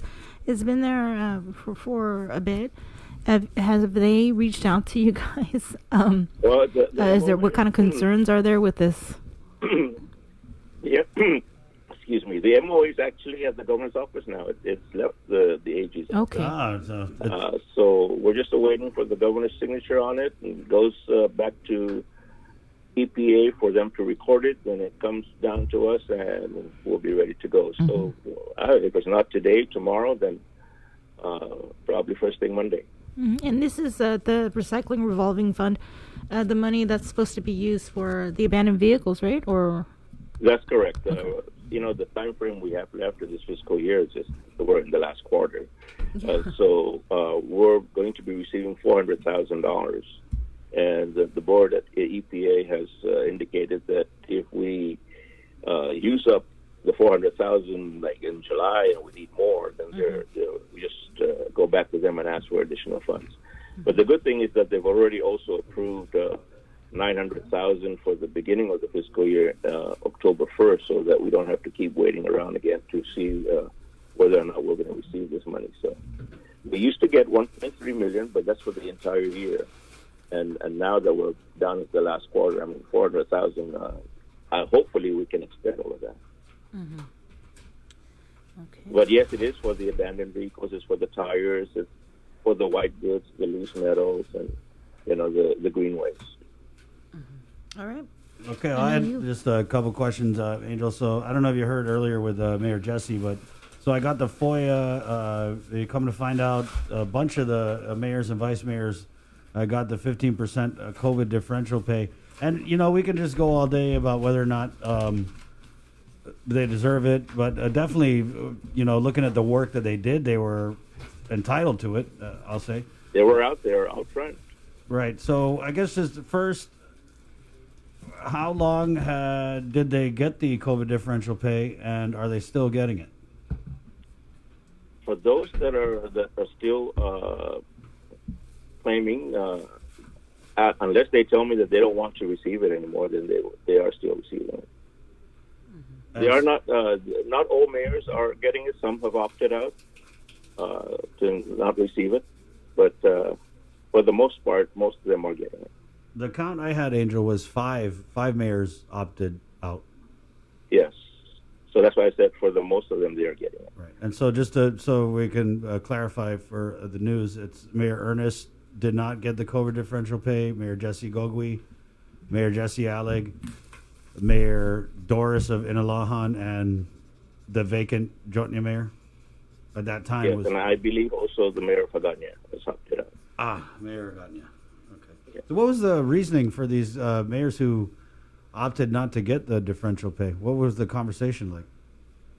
Well, you probably already asked them why. Some of them felt like, they want to do the work and they just want to do it without having to receive the additional pay. They just, I applaud them for that. That's what they wanted to do. Right. And then what was the conversation like with the ones who did get the COVID differential pay?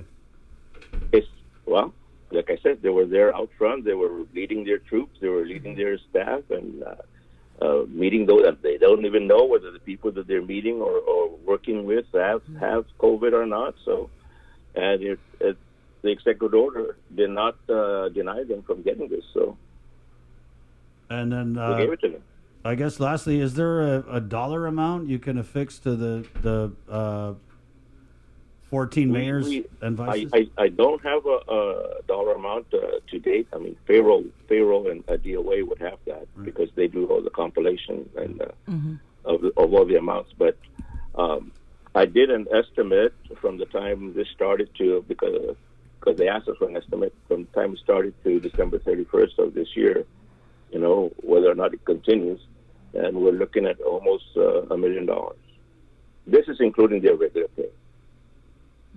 And this is just for mayors and vice mayors, not the staff? No, the whole entire staff. I see. Okay. So $1 million from March 17 to December 31st, and that covers COVID differential pay at the 15% clip, right? That's what everyone's getting? Right, inclusive of their regular pay. Right, and so does that million also include the regular pay for the staff? Yes. Okay. To everybody. So how much out of that million is just strictly COVID differential pay? Do you know? I don't have those figures right now, Chris. Okay. So again, they were out there doing the work. Was there? Because it's just interesting to me that. And I wouldn't expect them to mention it at any point, but I'm just wondering why it didn't come up. What did not come up? That they were getting the COVID pay. Nobody asked, I suppose. Well, I think I said it earlier. I think you guys have earned it and deserve this COVID differential pay. I didn't say they didn't deserve it. I know, but I'm just saying that. And up to now, they're still doing it. We had the mayor of Agana Heights out there yesterday. There's testing site. Barragata the day before. Derrida was out there way early when they were doing the site testing and the cluster testing, like in Gafagumas and things like that. And the meals that are given out every day, the mayors are there at those centers, and they also are the ones delivering to these homes. And so, like I said, I don't blame them. They're out there working just as hard as anybody else, even as hard as those that are on the wayfront line, like the health professionals. So. Did you hear if any other elected officials got the COVID differential? No, I don't know. How about the senators? Boy, that would be something. Yeah, then that's when I would be. That's when she would be. Up. Right now, she's like, Chris, what's your problem? But if it was the senators, she'd be like, oh, hell no. Yeah, because I didn't, you don't hear about them out there, Feeding people? No, yeah. visiting them in UMCOs and, directing traffic, things like that. But hey, I wanted to follow up on the homeless situation. And if you guys received any word, because I know the mayors have been concerned about the homeless situation. They've been wanting to hear what are the plans with the homeless situation. Been waiting to hear about these hardened shelters for the homeless population. Do you have any updates on what's happening? Because I'm in the same boat as you. We are also waiting. Mm-hmm. Oh. They said this week, though. We've heard that they already have two locations that, just, I guess, waiting for all the documentation to be done. But, I heard one was in Deddy, though. Is that accurate? I don't believe so. Okay. How about Molesso? I don't. I can just go down the line, Angel. How about Agana? How about Agana? Well, you don't have to go down the line until you hit it on the head. I believe it's in MTM somewhere, Mongoto Tumaiti. Okay. MTM. Okay. We're talking about MTM. Yeah, Mongwong Totu Maiti. Like a hotel? Apartment or? I believe so. Which one? Apartment? They just said it's an apartment complex. So, which one? I don't know. I don't know which one. Is it one that's empty? I hope it's empty. I'm going to move them into a place where people are already living there. I'm just wondering if it's a whole unit that's empty, how many units, and I'm pretty sure we'll find out. You know us, Angel. We're always trying to get it before we can get it. I know you, Chris. Yes, you're trying to get it before you get it. Yes. Just it is what it is, right? Yeah, but that's the last like a couple days ago when Mayor Hoffman was speaking with us. He was saying that it's an MTM. Anywhere else? Just MTM. He meets with the homeless. Homeless Coalition. So yeah. He would be the person to talk to. Right. Okay. Yeah. We'll get him. We'll get him for tomorrow, maybe. Angel, anything else here? Oh, can I just ask about the stray dogs? I remember before the COVID, you guys had a meeting, and then Agriculture Director Chelsea came down. You talked about a roundup, or you're forcing the owners to register the dogs, or it was still in the talks. Have we made any progress? We're waiting for that legislation to either have a public hearing and acted upon by our legislature. But what we have done is we've already supported the Department of Agriculture in their grant application for some funds to purchase traps for the dogs and for the feral pigs and for other paraphernalia they need to get this program going. Hopefully that they'll get that grant. We have it on our agenda for our Wednesday meeting next week, so we'll bring it up again then. Mm-hmm. I wanted to switch subjects. I know we've talked before, and you had mentioned that the mayors were looking at still possibly holding liberation memorials. Has there been any more discussion on that? We'll be discussing that on Wednesday as well. Okay. But we do want to work with you or any other entity that actually wants to put this together. We spoke briefly about it the day before our officers meeting, and we wanted to do something not just for Liberation Day, but in memory of the lives we lost during the war, both our own people and the military. And we wanted and in memory of them, because that's what we want to do this year, is to just remember, reflect, and renew our lives. And if those three words are any hint to you, they may be a part of the theme that we're going to come up with for the 76. I feel like we can do something if we're doing a huge island-wide cleanup, but totally necessary. But if we can have that many people out, I feel like we could do something with memorials. So that's something we're really interested in, Angel. We could, and we're working with you guys on that. Right. All right. I guess we'll be talking soon, if not later today. Yes, ma'am. Okay, right. Angel. Thank you. You take care. All right. Take care, Angel. You too. Wash your hands. Thank you. Okay. Bye-bye. I will. Okay. Yeah. There you go, Angel Sablan, the executive director of the Mayor's Council of Guam, saying, hey, the mayors go out, they do the darn thing. Give them the 15%. And Bree, we're not divided on this. I didn't say we were. I know, but I feel like you're giving me a vibe. Like I'm just saying that there are people out there who would say that. Yeah, I know Yeah. what you're saying. Okay. And I'm saying I want to see that list because I want to see who else is on this list. Right. Okay, so we are That's going all to I'm get the saying. list.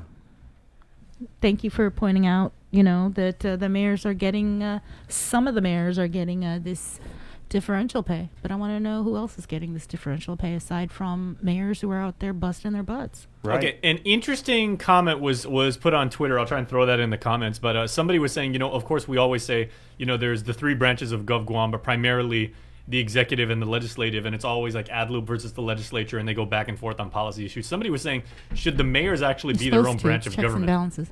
Yeah. Should the mayors Should the be mayors their own- be? They were like, the mayors are kind of like their own. I mean, they're literally and figuratively on an island a lot of times. Whether they like it or not. So somebody was putting on Twitter is like the mayors are almost like their own branch of government.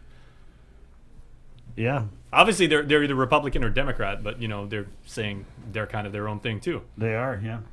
They are kind of their own thing. They do because- their own thing. They Yeah, keep- And that's to be commended, but that's also kind of sad depending on the situation. Hey, they were left out Yeah. this whole COVID. Yeah. And they made that crystal clear Right. In all the interviews that we have done. And yet when this all started. You've got municipal leaders like Mayor Jesse from PD who was, had that. No one made him actually have that celebration for all of the graduates in his village where, they gave big gift bags to each one of the graduates from, Southern High. I think there were like 36. Right. And they did that with each and every one of them. They took family pictures. Yeah. They did everything. I mean, Yeah. they celebrated their village. I mean, I know this more than a lot of people that it's easy. I mean, it's easy to hate on the mayors because they're the highest paid. I mean, other than the governor, lieutenant governor, and the delegate, they're the highest paid elected officials. But that doesn't mean they don't have a lot of work to do. That doesn't mean that. I mean, when you get like 5 maintenance staff for the whole Dedido is 40,000 residents. I mean, it's like destined to fail. And so these mayors, they make the most of what they can do with what little they have, like everybody else in the government of Guam. I mean, there's only certain pockets in the government of Guam that's Matsutu that they just got so much money that, like the utilities at the port. But, for the most part, these mayors are out there themselves because they don't have the staff to go and expose themselves and deliver the meals and do all that stuff. So more so than any other elected officials on the island, the mayors do the most labor. Yeah. They do. That's just what it is. Senators got like somebody answering their phone, someone making their coffee, someone cutting their toenails. You know what I mean? The entourage that the administration has. So yeah, the mayors are. And unfairly, ain't nobody cutting the mayor's toenails. And trust me, I've seen their feet. Unfairly, I've also seen some people, snipe and they'll criticize the mayors and they'll be like, okay, well, they don't have the pedigree of like the senators, like they weren't like a business owner that's total horse pucky right there. Yeah. Because can we even say horse pucky? You just said it twice. Okay, so, yeah, excellent. I always thought I could do that, right? All right. But a lot of them don't have don't have law degrees. Like Mayor Jesse Gogi from Orta Chalampago, that dude went to the Naval Academy. Yeah. Some of the mayors have unbelievable resumes going into this, but they have the passion for their village. They grew up there. That's their, they were born there. They're going to die there. They want to make this their life's work and take care of their neighbors. It's that simple. It's interesting that you bring up Mayor Jesse, who was one of these mayors who did not get the COVID differential pay. Because I believe before he became mayor, he had a very lucrative income. Mm-hmm. And he was making a lot of money. He's a very smart guy. He's a good yeah. businessman. Yeah. He's by the book, dude. Yeah. I've interviewed him a few times. Yeah, and again, if you get into Annapolis, it's not just brains. I mean, you have to be outstanding in every single aspect of who you are, like in high school. You have to be captain of the football team. You have to be president in NHS and everything like that. But yeah, we've got some mayors that are exemplary citizens. Right on. And then we have some that don't know how to use the Zoom. But hey, you know what? I could barely figure out the Zoom, too. We learned real quick, though. All it took was me being accused of farting on a Zoom that I learned how to regulate my mic. Hey, at least you didn't become a meme like me. Me and my bahakis and like, you know, my trash can and the laundry basket behind me trying to like Right. hook everybody up. And man, I know the military right now is in the hot seat on Guam, but I wanted to really commend Colonel Sanders. I want to commend Colonel Sanders here for the special delivery. You've been waiting just to say that. All right. Yeah. I want to commend Colonel Sanders for the special delivery here because, you know, going on now for a limited time only at KFC. It's the all-new KFC and donuts.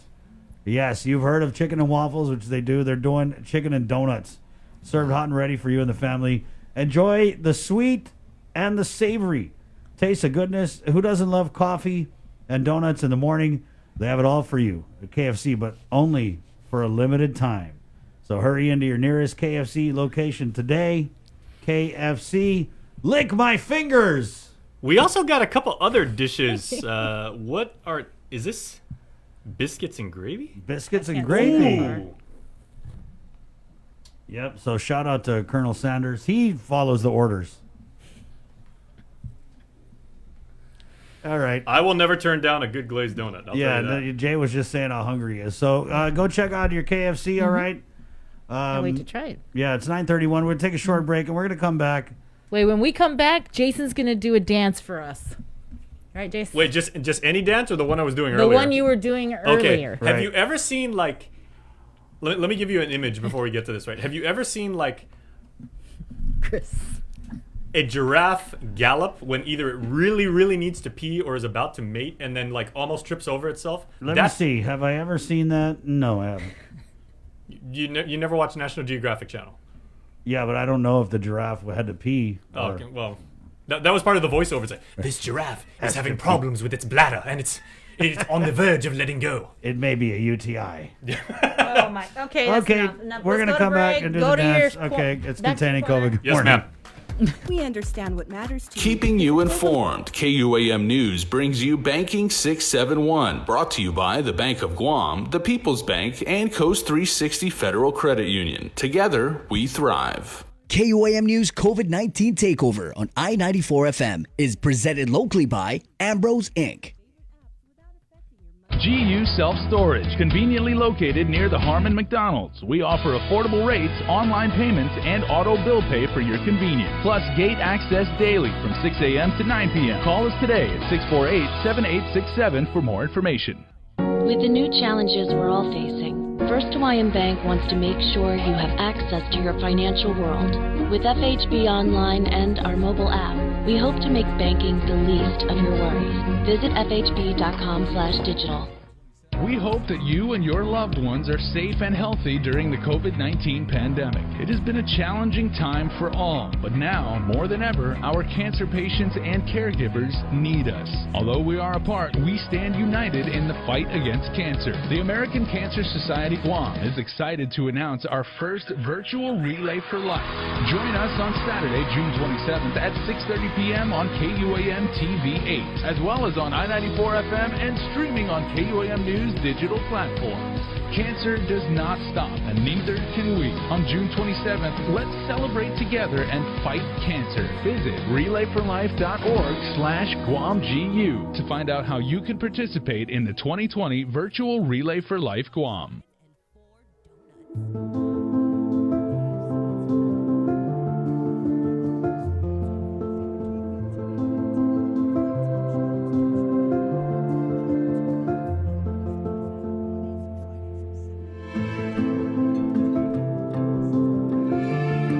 Be healthy. Be informed with ITD. Ha'afare. When it comes to applying for unemployment benefits, as it relates to the Pandemic Unemployment Assistance and Federal Pandemic Unemployment Compensation programs, the first thing you'll need to do is create an account and register on HireGuam.com. Utilizing this button rather than the Not Registered button at the upper right login box will ease the pool registration process as it was built specifically for the pool program. The first page you'll see is the welcome page that explains the pool program and the 10 scenarios of eligibility that caused unemployment. Read through it entirely, and if any pertain to you, click Next. Input your social security number and then re-enter to confirm.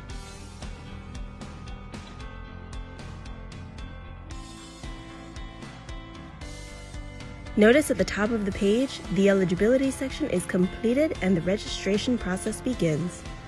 In order to complete your registration process, you will be asked to provide the following: a username and password and select a security question, an email address, or if you don't have one, you will be required to create one with the link provided, your residential and mailing address if different, your preferred notification method to receive benefit notices and updates, any prior military or current military service, education, occupation, your preferred payment method, such as direct deposit or paper check. Now, if you opt for direct deposit, you will need to supply your bank account and routing number. And since these benefits are taxable, whether or not you would like your taxes withheld. When you see the page notifying you to proceed to make your PUA claim, you have completed the registration process and may continue to the work history portion of the claims process. Input your last employer data, job title, and employment information. When the system prompts you to enter your last day worked, make sure you enter the date in which your employment status was directly affected by COVID-19. For example, if you were furloughed on April 1st, 2020, but have since returned to work, you will enter April 1st and not yesterday. Complete the rest of your work history information and add as many past employers as needed. Once completed, you will be required to certify that all information is true and correct, that you are responsible to keep informed of program benefits and reading program material, and that you acknowledge that any false statements are punishable by law and could result in a fine,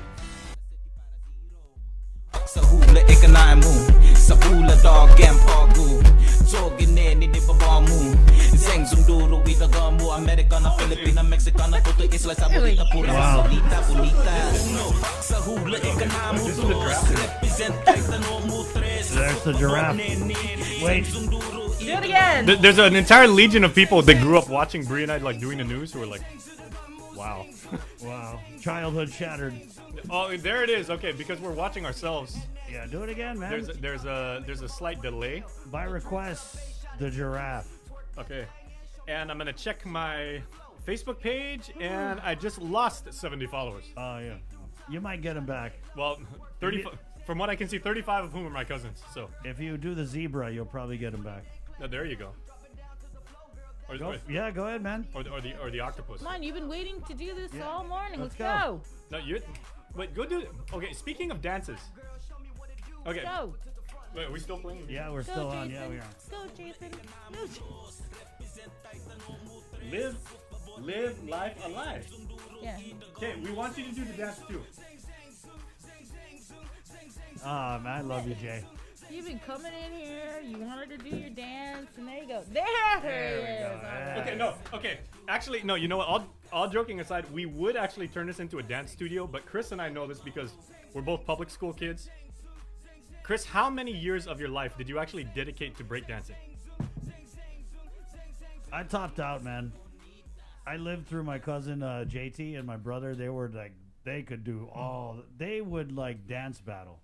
Okay. My brother would be like, "Oh, you know, we get off school, and where are you going?" He's like, "Oh, I got a battle." No, and I think like, "Oh, a fight?" Like, no, it's dance battle. No, my thing was like on our neighborhood where I grew up. All of the kids on my street, all the way from the top of the hill where the basketball court is, all the way like to the bottom where the baseball field starts. Everybody knew it's like, hey, Marky's family just got a brand new refrigerator, and you know what that means, right? Cardboard. So like we laid out the cardboard. Everybody's doing back spins. They're doing the crab walk and the worm. Right. Okay. And this one's laughing at us, and she had the salt and pepper haircut. Remember that with the checkerboard? Mm-hmm. Yeah. How many years did you rock that? Not that long. Did you ever do the shaved side? Yeah, I did. Hello. You just said that. Yeah. What? You know, I was the only, and I was like a pom-pom girl, so it was like I'm the only one like with my hair on the side. Wow. I was stood out, unique. How did you dress in high school? Were you one of those kids who, like, when you went to GW, were you dressed like you were going straight to like your job at like Jay, to sell designer clothes afterwards? Let me tell you, I wanted to fit in so bad. I had a bunch of friends, and they were like the new waivers. Oh, the mods. Yeah. Like they were just the new, and so I was so poor that like I wore shoes out of the garbage. My uncle was a garbage man, and he used to pick up the garbage from the athlete's foot. Mm-hmm. And I just wanted to fit in so bad that he would find things in the garbage and be like, boy, where are these? And they were cool shoes, but they were like size 13. But I didn't care. I would just like, I saw my friends, okay, they're wearing baggy, I'm going to wear baggy jeans with my size 13 shoes. And I would have my mom, because the new waivers, they always wore black. So I had my mom like cut my funeral slacks and like sew them into shorts. Yeah, it's just funny. It's a funny time. And when I look back at it, it's like, man, I was trying really hard to fit in. And I'm just so glad that when you grow up, you just do your own thing, and you know what I mean? This high school is just a... Okay, when we have to contextualize this for the kids watching right now. Okay. Tough time. New wave was what ultimately became emo, was what you kids now know as, you know, just... Now it's mainstream, but it was alternative, and, you know... But there was like a transition. So, like, in 10th grade, it was new wave, which was like Depeche Mode and the Smiths, and, you know... And that's a great thing about going to school on Guam, like back then, like in the 80s and 90s, is because, like, I went to Sanchez, right? And that's pre-Dodea. So we got all the kids from Anderson. Right. And we had this big mix and diverse campus culture of, you know, we had, you know, kids that had lived in the States, and we got kids from Jigo and from Dedido. So we had this big mix, and everybody listened to freestyle and rock and country and rap and bubblegum pop and everything like that. Everybody liked that. And hopefully at some point, if everybody on Guam does what you're supposed to do, and you heard Dr. Jana Mangolani earlier in the show, she's saying, you know, Guam is strong, and Guam, the overwhelming majority of the citizens on this island are doing their part, and they're masking up, and they're washing their hands, and they're staying socially distant. We are going to get back to that part when school is going to be, you know, your second home again. Right. But when? I mean, who knows? Could be next year. But that is the question mark. Yeah. Good talk, They're Jay. having a meeting. They're having a meeting, what, right now? Yeah. Big meeting right now. Right, so maybe we'll have some more info on that when it comes out. Hey, you know, as you guys know, we're reopening tourism on the 1st of July, which is, that's Tuesday. Is that Tuesday? Sorry. I lost track of time and keeping it during the COVID. It's actually Wednesday. So Wednesday, we're reopening tourism, and there was a lot of talk that we had this morning about testing the tourists. So tourists from our source markets will not be required to quarantine when they come to Guam. That's just free reign. They can go do whatever and all that. But I thought it was interesting. Our acting general manager of the Guam Visitors Bureau, former Governor Carl Gutierrez. How often is that you have a former governor leading an agency of the government of Guam? But he came out with a little message video, right? And we're going to play that for you guys. It's former Governor Carl, who, of course, is now the interim president of the Guam Visitors Bureau. And this is his plea or invitation to Guam's source markets as we anticipate the reopening of tourism next week, Wednesday. Alpha Day, I'm Carl Gutierrez, President and CEO of the Guam Visitors Bureau. After months of quarantine, our island and our people are excited to welcome you back to Guam. As we get back to the new normal, we want to assure you that our island has implemented certain guidelines to make sure you and your families are safe during your visit. We can't wait to share the spirit of Hafa Day with you once again. We'll see you soon. Hafa Day, I'm Chetlu, the Coco. From arrival to departure, we want to ensure all our visitors have a safe and enjoyable experience on our beautiful island. When you arrive at the Guam airport, we'll be checking your temperature to make sure everyone is safe and healthy. Please don't forget to wear your face mask.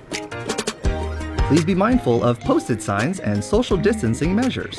And don't forget to keep a distance of at least 6 feet from the next group. Now that you're ready to explore our island, you'll have many ways to get around. But don't forget to wear your mask, wash your hands, and keep a safe distance throughout your stay.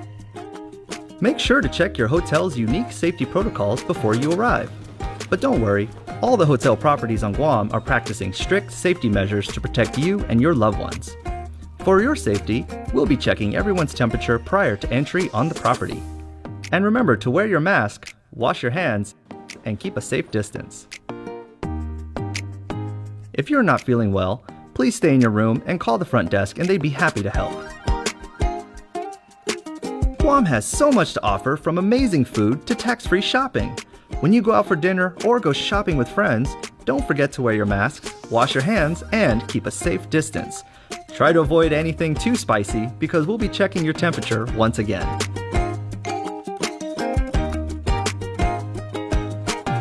Also, as you're bird watching, be sure to look out for signs as everyone may have unique rules in place. Whether you're taking in the sights at Two Lovers Point or enjoying Guam's warm waters and amazing sunsets, remember to always bring your masks and keep a safe distance. During this moment apart, we've been hard at work to keep our island safe, and now we're ready to get up and move and share the spirit of Hafa with you once again. Hafa Day!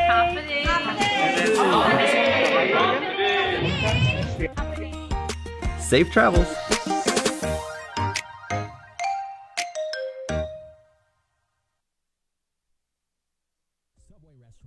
Keeping you informed, KUAM News brings you Banking 671, brought to you by the Bank of Guam, the People's Bank, and Coast 360 Federal Credit Union. Together, we thrive. KUAM News COVID-19 Takeover on I-94 FM is presented locally by Ambrose Inc.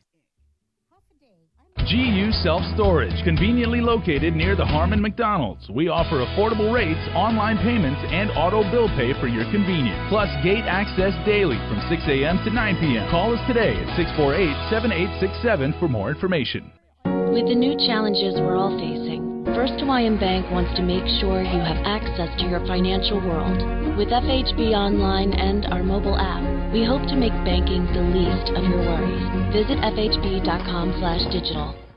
We hope that you and your loved ones are safe and healthy during the COVID-19 pandemic. It has been a challenging time for all, but now, more than ever, our cancer patients and caregivers need us. Although we are apart, we stand united in the fight against cancer. The American Cancer Society Guam is excited to announce our first virtual Relay for Life. Join us on Saturday, June 27th at 6:30 p.m. on KUAM TV 8, as well as on I-94 FM and streaming on KUAM News digital platforms. Cancer does not stop, and neither can we. On June 27th, let's celebrate together and fight cancer. Visit relayforlife.org/GuamGU to find out how you can participate in the 2020 virtual Relay for Life Guam.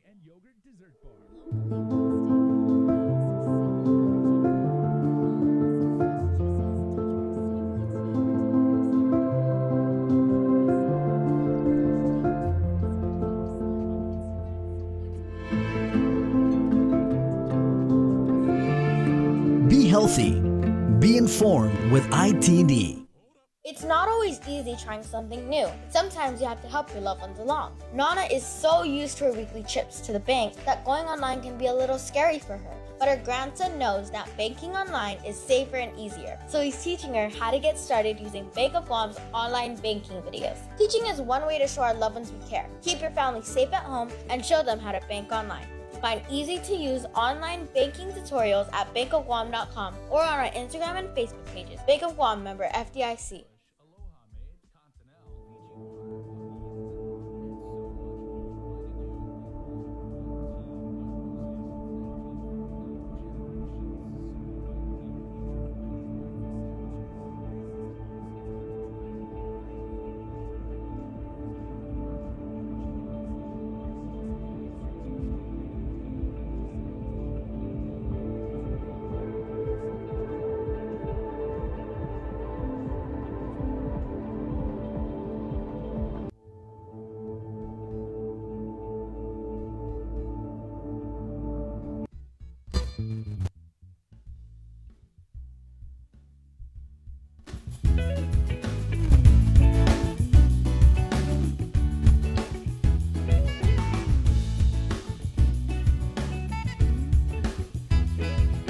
All right.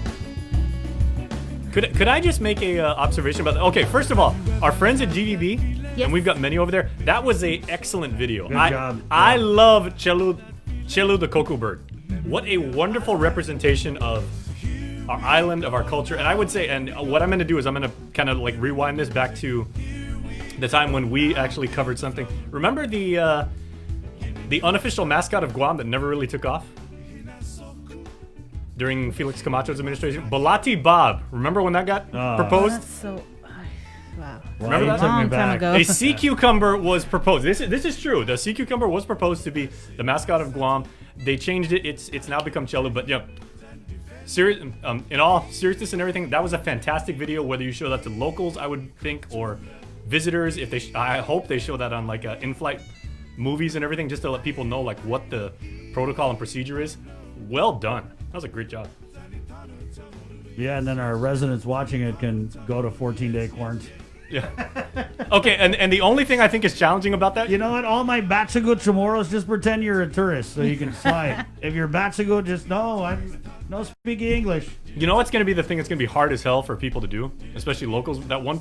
I don't know if you guys caught that one line where it says, try not to eat spicy food because we're going to scan you again. Yeah. Good luck with that. I didn't even know that. Now I'm going to use that as my excuse when I get scanned. They're like, whoa, you're running a little bit hot. It's okay. I just had Karumpika. Nothing to fear here, guys.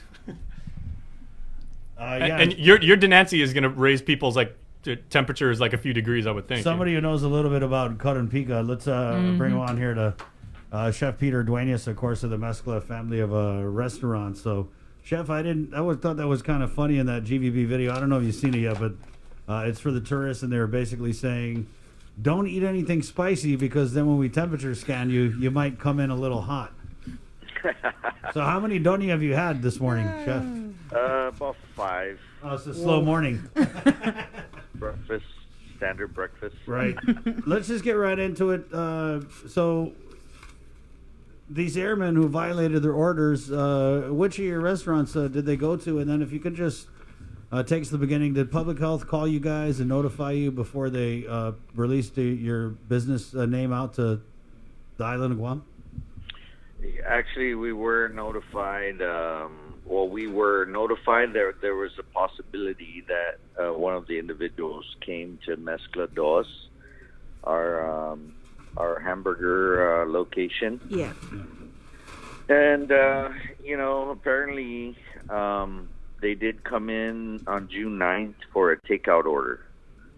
And, basically they ordered and they went outside. The order was ready. We brought it out to the guys. And, with talking with Public Health, we were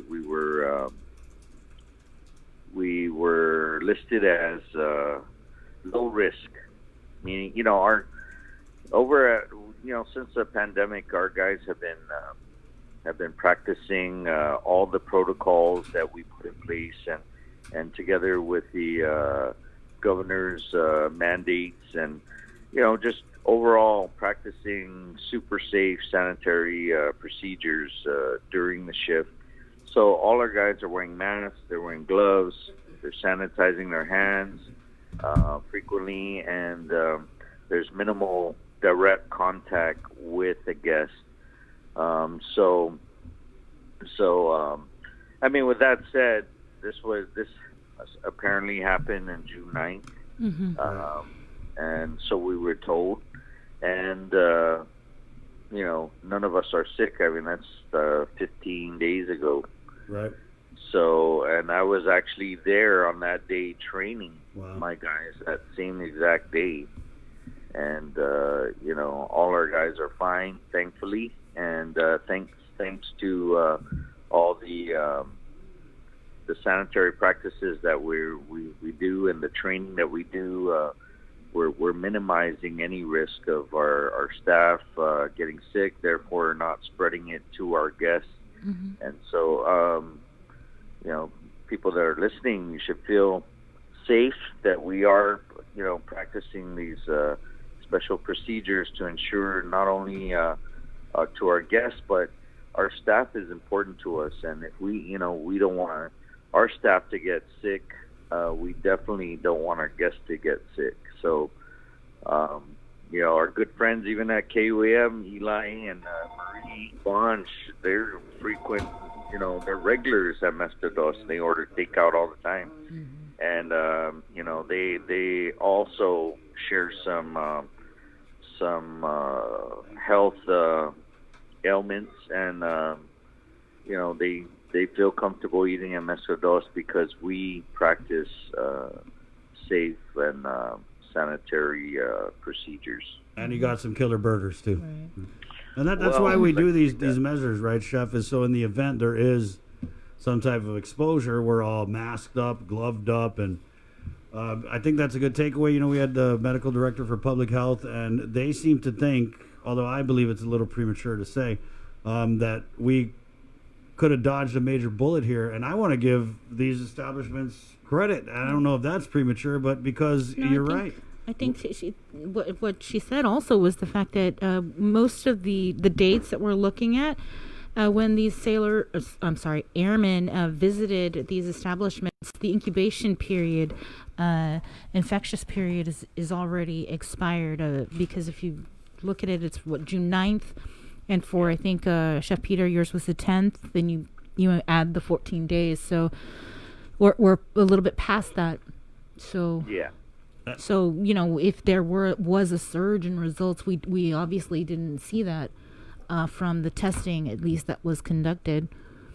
Yes, and thankfully, you know, there a lot of the businesses that are open now are all taking their precautionary measures because, you know, no one wants to get sick, no one wants to spread the disease, and our employees are very important to us. They all have families, and of course our guests are very important to us. So we do definitely want to ensure that everything is properly sanitized and things are going smoothly with this whole pandemic, because we are a small business, a local business, and we're trying to stay open. We're trying to stay afloat, and this pandemic has definitely greatly impacted our businesses. And I speak for many when I say, you know, it's a very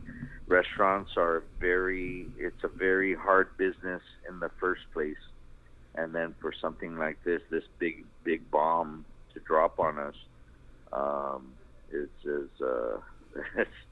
devastating.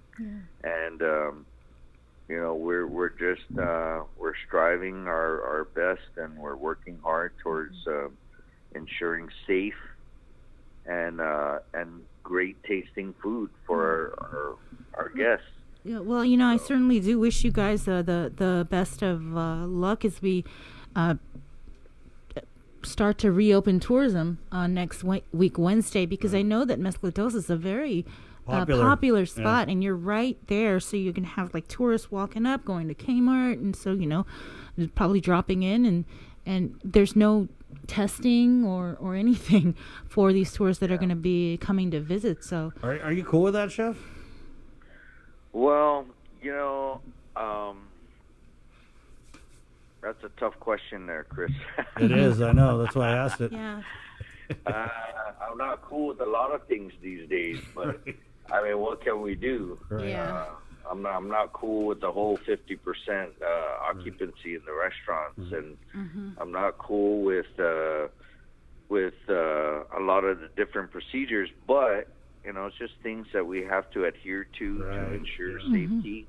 And you know, the tourists come in. I believe that, you know, places like Japan, Korea, and Taiwan, they are going above and beyond, you know, what I consider to be, you know, sanitary, right? Yeah. These guys are spraying out on the streets, you know, trying to kill stuff in the air, right, on the streets and on the sidewalks and, you know, windows. I mean, they're pretty crazy, but I think for the most part, those guys are totally in line with the whole social distancing and wearing masks. I mean, these guys, they still had some freaking some trauma and some, you know, PTSD from the SARS days, that, you know, a lot of the tourists were still wearing masks up until the point of this new pandemic. Right. And so I think it's even 1,000 times worse. If we're going to get any tourists, the Asians are the most in tune with wearing the mask and all that stuff. Exactly. So I got you. Exactly. Okay, Chef, we got to run along and finish the show, but just wanted to get you on to get your perspective. What are you anticipating for business today, and how's takeout been going for you guys? We've eaten takeout a few times.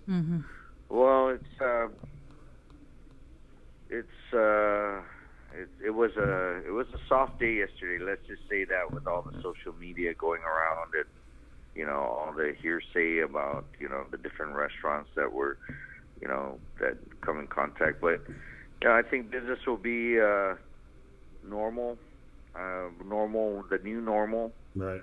And I hope that our locals that love to eat at Mezclados will take everything in stride, and hopefully they'll be in to get their fix on our burgers and barbecue. Come on in, the Tenatla's fine. Yes. Well, thank you, Chef. Thanks, Chef. Thank you, guys. Thanks for having me. Wash your Take hands. care. Okay. So, All right, bye. 10 a.m. We're going to end the show on a good note, but before we do, we also had a message here from our friends at the Outback. Right. This is from Outback. We are aware that Outback has been listed by Public Health along with other establishments on island as part of their investigation and contact tracing efforts regarding a COVID positive customer that may have visited our restaurant on June 10th and 11th. We are following all directives and testing protocols from DPHSS, including testing of all employees. Currently, there are no positive cases amongst our staff. Outback considers the health and well-being of its employees and customers our highest priority and will continue to take every precaution possible to prevent the spread of COVID-19, including daily employee wellness and temperature checks and fully sanitizing all our contact areas and dining areas after every customer. And that, again, is from Outback Steakhouse. Right, and I thought it was very interesting how Chef Peter, I thought he was going to go one way with the, he's not cool with the 50%, he's not cool with that, but at the end of the day, what'd he say? It is what it is. It's what we got to do to be safe. 10:01, let's end this show on a good note, shall we? And we want to bring from the American Medical Center family of clinics. I want to bring on Dr. Erica Alford to talk about a donation that they were able to get out to Catholic Social Services. Good morning, doctor. Good morning. We're gonna pop up these pictures. This is a cool donation that you guys were able to do with Catholic Social Services. So we're gonna give you the floor. You just tell us whose idea it was, a little bit about the execution, and what the response was when you guys made this donation, doc. So go for it. Sure. The first inspiration was my cousin's little girl did this. Well, she's not that little anymore, but did this donation where she arranged 300 hot dogs with apples and water and gave it to the kids before the school started the school lunch program. And I thought that was absolutely wonderful. And I was having a conversation with her, and she was the kids were just amazing about it. And so I was suggesting that it would be really nice to keep doing it, especially in times where people were losing their jobs. And as I was seeing patients, I noticed that so many of my patients had lost their jobs or were telling me about how their family members were losing their jobs and how it's so hard and everyone's pulling their resources together. And it just really broke my heart that it was so difficult for everyone. And so I was talking to a bunch of female doctors. We were just on a chat group, and I mentioned that it's just really, really tough for everyone losing their jobs right now. And I said I want to throw in some money and maybe get some money out to Catholic Social Services to help feed the people who have lost their jobs. They've been working all their lives, working so hard, and all of a sudden they find themselves unable to support their own families. So I brought this idea up to our principal partner, Dr. Hua Win, and I was hoping he'd give me $1,000 or $2,000 to buy more food and formula to bring over to Catholic Social Services. And he just blew me away and said, hey, you know what? Let's do this. And so we got together with Quality Distributors, and they threw in extra food for us. Ambrose threw in extra formula, and we were able to get a whole bunch of diapers. And we worked with MBI to get some Similac over to Catholic Social Services so that we can help take care of the kids, because apparently they've been getting so many requests to help feed babies and diaper requests. And so we thought, let's do this. And so we did. And just the appreciation that we've gotten from the community has been mind-blowing. And it turns out that Dr. Nguyen, when he first arrived in Guam in 1975 with his mother and his 3 siblings as refugees from Vietnam, Catholic Social Services was the first people to feed them and give them clothes. That was and crazy. So he is paying back. Yeah, so when I saw that comment on there, that was, right? The feels, wow. Yeah. Got to get Dr. Ho on to talk about that tomorrow.